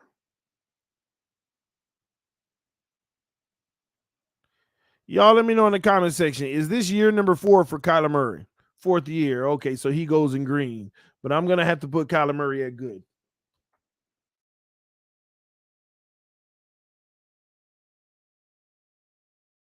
I'm going to have to put him in green.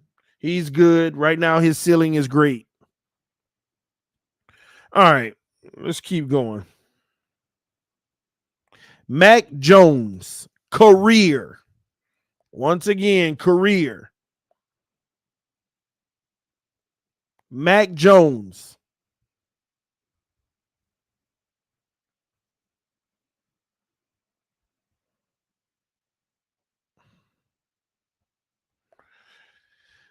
Mac Jones is above average. Mac Jones is above average for his career. Most of y'all are heavyweighting this year. If you look at what he was last year, which was a good quarterback, then you add in half of a year this year, he's an above average quarterback right now. Now, he continue to play like this for the rest of the year, then you could debate whether he's average or not, between average and above average. But right now, he's still considered above. He's considered above average. He was a good quarterback last year.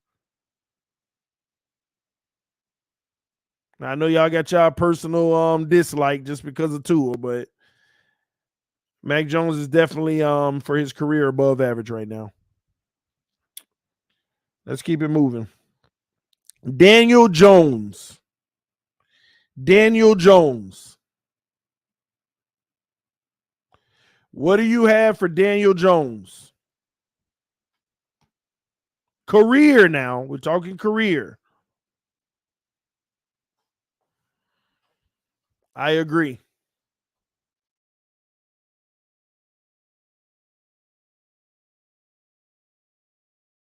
I agree. He's been average and below average, but so far this year is helping him stay in the average category.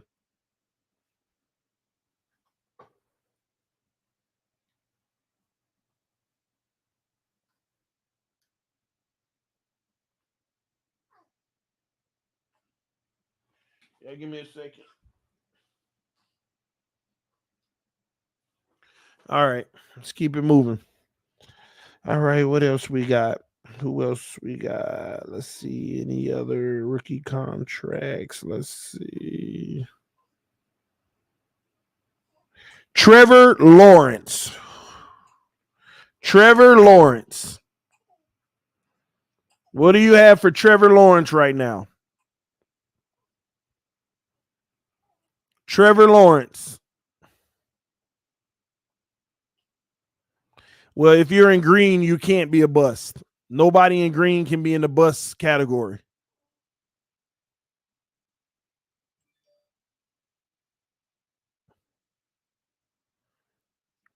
Trevor Lawrence, y'all.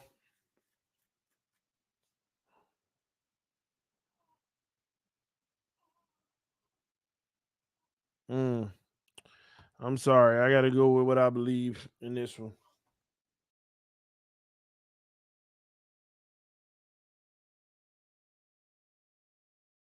So far, he's been below average. And hopefully, he has, especially he got a weapon today, if I'm not mistaken. Hopefully, he can get that to average by the end of the season and then take off next year. But he's been below average, in my opinion. Trevor Lawrence. He's been below average. And it's tough because he's close to average. He's right, like he's at the top of below average, at the bottom of average. So that's a tough one. Somebody said no volume. I'm good on my end. Looks like it. All right, next up, let's see who else is young. Here we go. Joe Burrow. Joe Burrow. Career so far. Career so far. So you barely got 2 years for him yet. I think. You got last year, you got 5 games or something like that in the rookie year and 7 games this year. So not even 2 years yet. But Joe Burrow, where would you put him right now? You take your biases, put him to the side. Where do you have his career right now? Technically 2 seasons in, even though it's his 3rd. This is a tough one for me. This is a tough one for me. When I look at that beginning of that rookie year, he was above average in my opinion. Last year, I thought he was between really good and great. So far this year, back to above average. It's like his end result is going to be good or really good. And he is right on that line. And I got to be honest with y'all. For right now, because I'm going to let what's happening as of late factor a little more, I got to go with good. But again, that can change 4 weeks from now. We might want to update that on this list. The people in green, they can get updated like every 2 or 3 weeks. The people in black, they can only get updated at the end of each season. So I feel like right now, I got Joe Burrow at good. And trust me, we ain't got to knock it because it could be really good. Like he's so close.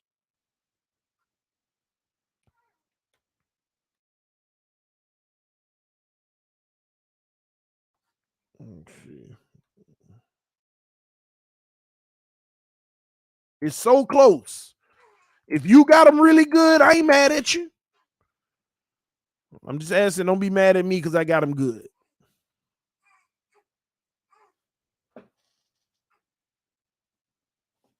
All right, let's keep it moving. We already did Kyler. Tua Tagovailoa. Tua Tagovailoa, ladies and gentlemen. Where would you have Tua Tagovailoa on here? I already know we don't have a bias, but I'm putting what I think anyway. But I want to hear from y'all. Career. Not 3 games this year. Career. So far, okay? look at all them elites. Y'all is funny. Man, let me just go ahead and put what I know I believe he is right now, all right? Last year I had him average. Right now his career right now, Tua Tagovailoa. That's where I have Tua above average. Maybe by the end of the season, if he keep that up, he'll jump into the good category. If he keep that up by the end of the season, what he's doing now, like basically, to be honest with you, if he have a year like Joe Burrow had last year, and you had that playoff run, you go right into the good, and you might even be debating really good. That's all it takes. But you got to do it this year. You got to do it this year. But right now, I think it's fair and truthful to put him above average. Last year, I had him average. In the year before that, I had him below average. So you put a average year, a below average year, mixed with a 5-game great. Yeah, he's above average. But if he continue on this trajectory for the rest of the year, he'll be pushed up to good. And who knows, you in a Super Bowl, sky's the limit. Sky's the limit. I think this was fair. All right, next up, Justin Herbert. Justin Herbert, ladies and gentlemen. Now, I know some of y'all hate him because he's the most compared to Tua, but my real football heads, put your honest opinion for his career so far. Where is Justin Herbert? Where is Herbert? And again, I'm putting what I believe, but I want to hear from y'all. Where do y'all have Justin Herbert?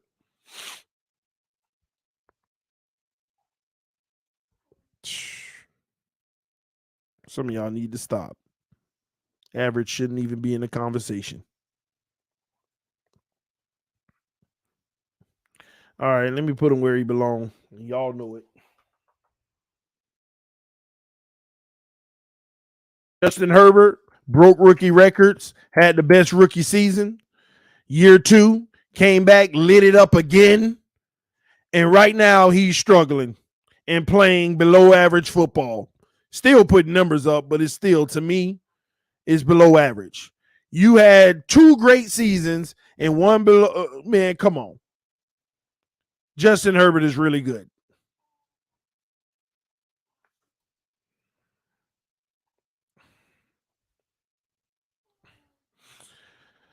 Yeah, he green. I just have to go back at the end and put him green.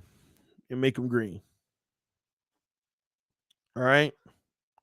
TD got injured. Yeah, but no, playing injured, by the way. He's playing injured. Not better than Burrow. Y'all done lost y'all mind.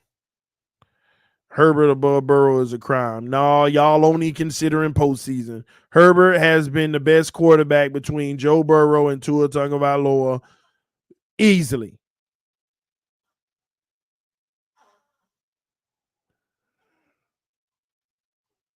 Easily. All y'all think about when it comes to Herbert versus Burrow is the run that Burrow went on. How many times I got to tell you this? If Herbert had a freaking defense that was playing just top 15, he would have probably did more. He might even won it. Joe Burrow ain't no way better than Herbert. Y'all done lost y'all mind. All right, next up, man. Jalen Hurts. This is his third season. I keep forgetting Hurts came in with all of them.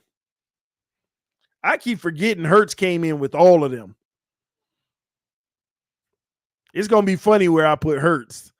But what do y'all have for Hurts? What do y'all have for Hurts? Jalen Hurts is good. Elite. Now, y'all stop. I ain't talking about just this year. His career. This is his third season, y'all. This is his third season.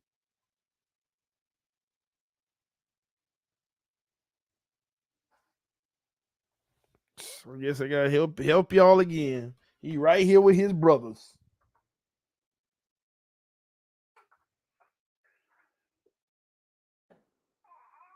And don't get me wrong, he balling out right now.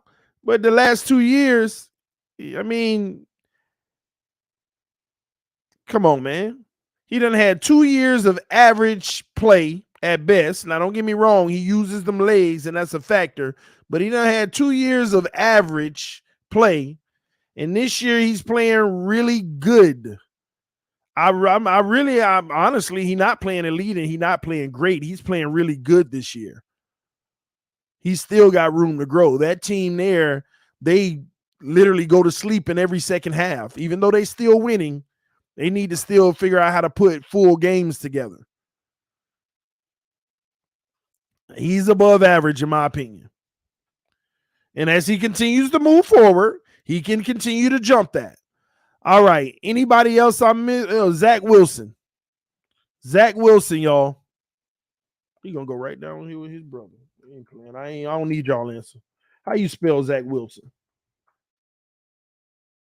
Is it Z-A-C-K or Z-A-C-H? You know, some people spell it both ways. He gonna go right down here with him. I ain't even gonna play with Zach Wilson. I ain't gonna play around. He fair. He is not a good quarterback. He is not. I don't even see average in him. I don't know what Jets be talking about. CH. I figured that. He ain't poor though. Man. This man ain't Pat White out here. Come on now. He ain't Pat White. All right. Any quarterbacks we mentioned? Trey Lance. Is this his rookie year? I don't want to talk about a quarterback on a rookie year. They don't go on here. Rookie quarterbacks don't go on here. We're not doing rookie quarterbacks. Trey Lance, it ain't his rookie year, but still, he ain't got no sample size. So,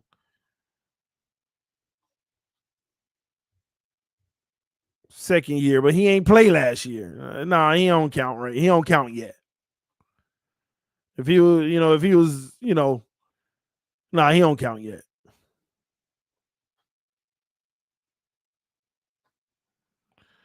All right. Colts and Commanders, QBTD. Who are they? Who are they? I mean, Andy Dalton.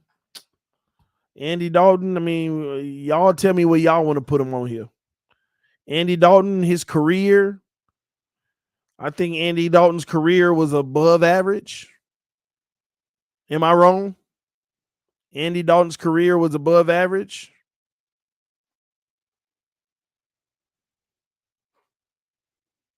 Now, he wasn't average. Andy Dalton was going to the playoffs every year with them receivers. He was throwing that rock.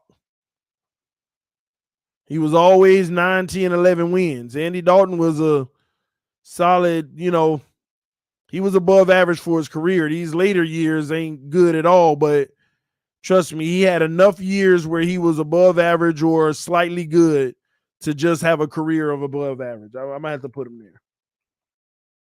Some of y'all not considering these older guys as early days. Sam Darnold, I ain't putting him on here no more. I ain't putting that bum on here no more. I'm straight. I think this everybody that should go on here right now. Taylor Heineke, y'all gonna have to help me out with that because I'm gonna be honest with you, I don't know nothing about no Taylor Heineke. I don't know what year he in, how much he's played. I don't know nothing about no Heineke. And Zappy, this is his first year here. I wouldn't even put Skyler on here, so Zappy don't go on here. Again, I don't go with guys that's played for less than 1 year.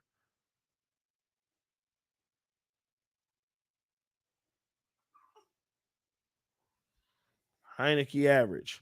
I don't even know nothing about him. I don't even want to put him on here as a comparison because I don't want to be, people asking me why this and why that.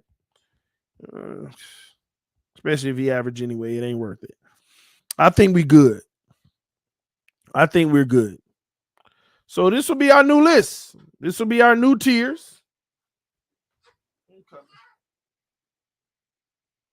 These will be our new tiers for quarterbacks. This is what we'll compare. This is what we'll use going forward. And I think that this is fair. Now, remember, everybody in green right now in their career, their ceiling is 2 levels up and their floor is 2 levels down.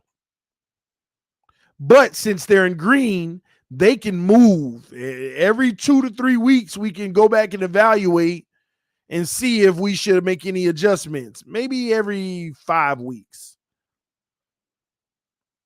If they're in green. The less they've been in the league, the easier it is for them to move. Like somebody who's been in for 2 years, in 5 games, they might move a whole level. Somebody that's been 4 years now, in 5 games, it's like a consideration.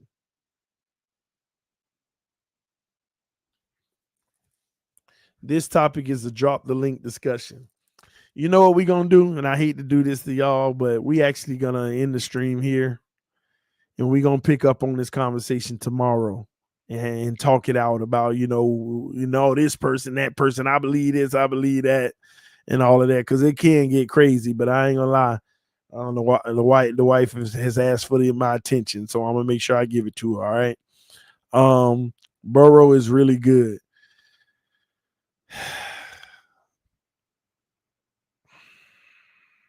All right, let's do this. He's the only one that we're going to do this with. Let's do this. I'll put a poll. How about that? I'll poll Joe Burrow just for good or really good.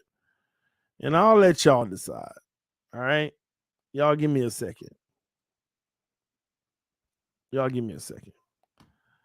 He's on it. That's it. I ain't doing this with other people because I already know some of y'all want to poll other people with your bias. Nah.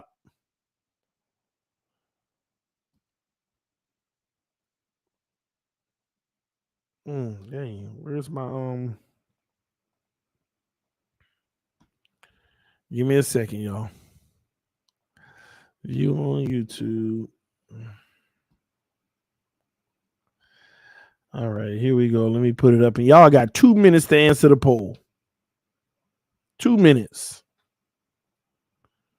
On Herbie. I know, on Burrow.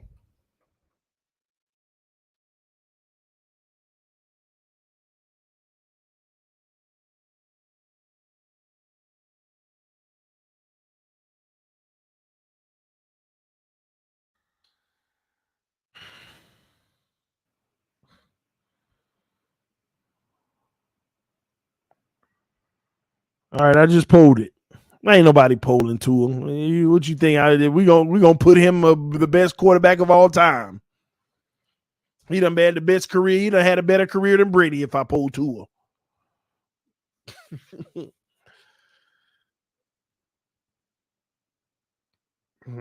Hurry up. Let's see, because I'm about to get up out of here. We're going to get at least 100 votes. See, you see how close it is? You see how close it is? Y'all got to vote. You see how freaking close it is? So this is why I said, I ain't mad if you got him really good, but don't be mad at me because I got him good.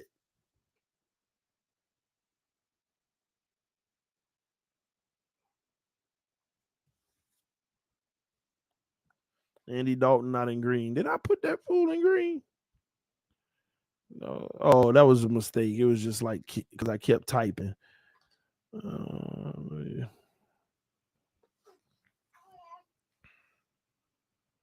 All right, let me get the final results, man. QB 2022 ranking. Tiers, actually. Right, let me save that. Get rid of it. All right, let me see if I got the final results.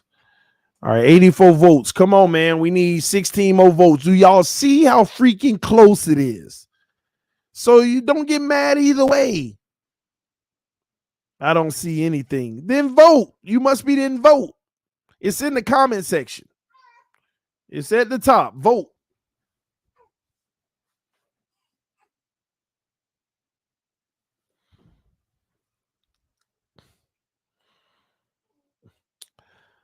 All right, we need 5 more votes, and I'm going to close the vote. Then I'm going to tell you what I'm going to do.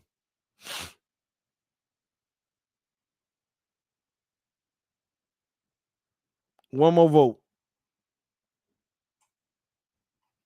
All right, we got 104 votes. I'm going to end the poll. All right. 53 said good. 46 said really good. So you know what I'm going to do? I'm going to put Burrow as really good because you can't tell me I ain't got at least 10 people in here that want to see Burrow be good just to elevate Tua. And that's a fact. That is a freaking fact. I know it's at least 10 people. Now, y'all know I said good, but we got at least 10 Burrow haters just because of Tua. And we know that to be a fact, okay? So I ain't going to change it right now. I'm going to change it tomorrow when we debate it, okay? But we'll go ahead and put Burrow up there really good because I already know the voting was skewed. But it was still close regardless, though. It's still close regardless, man. Anyway, I'm about to get up out of here. Love y'all. Appreciate y'all. This is a good one. We'll debate on it later. And we'll start so tomorrow we're gonna, when we stream, I'm looking to talk about that chart, have a panel, and we got to do some film study, and we got the round table tomorrow as well. All right. So that's what we got coming up tomorrow. We're talking about that chart that we just mentioned. We also gonna be bringing some of y'all on to give y'all thoughts on the last 2 days. And lastly, we gotta start looking at some of the film and how great Tua was in that game. So this is TD Fans Talk, home of the real Miami Dolphin fans. Love y'all, appreciate y'all. Fans up no matter what. Peace. I am out.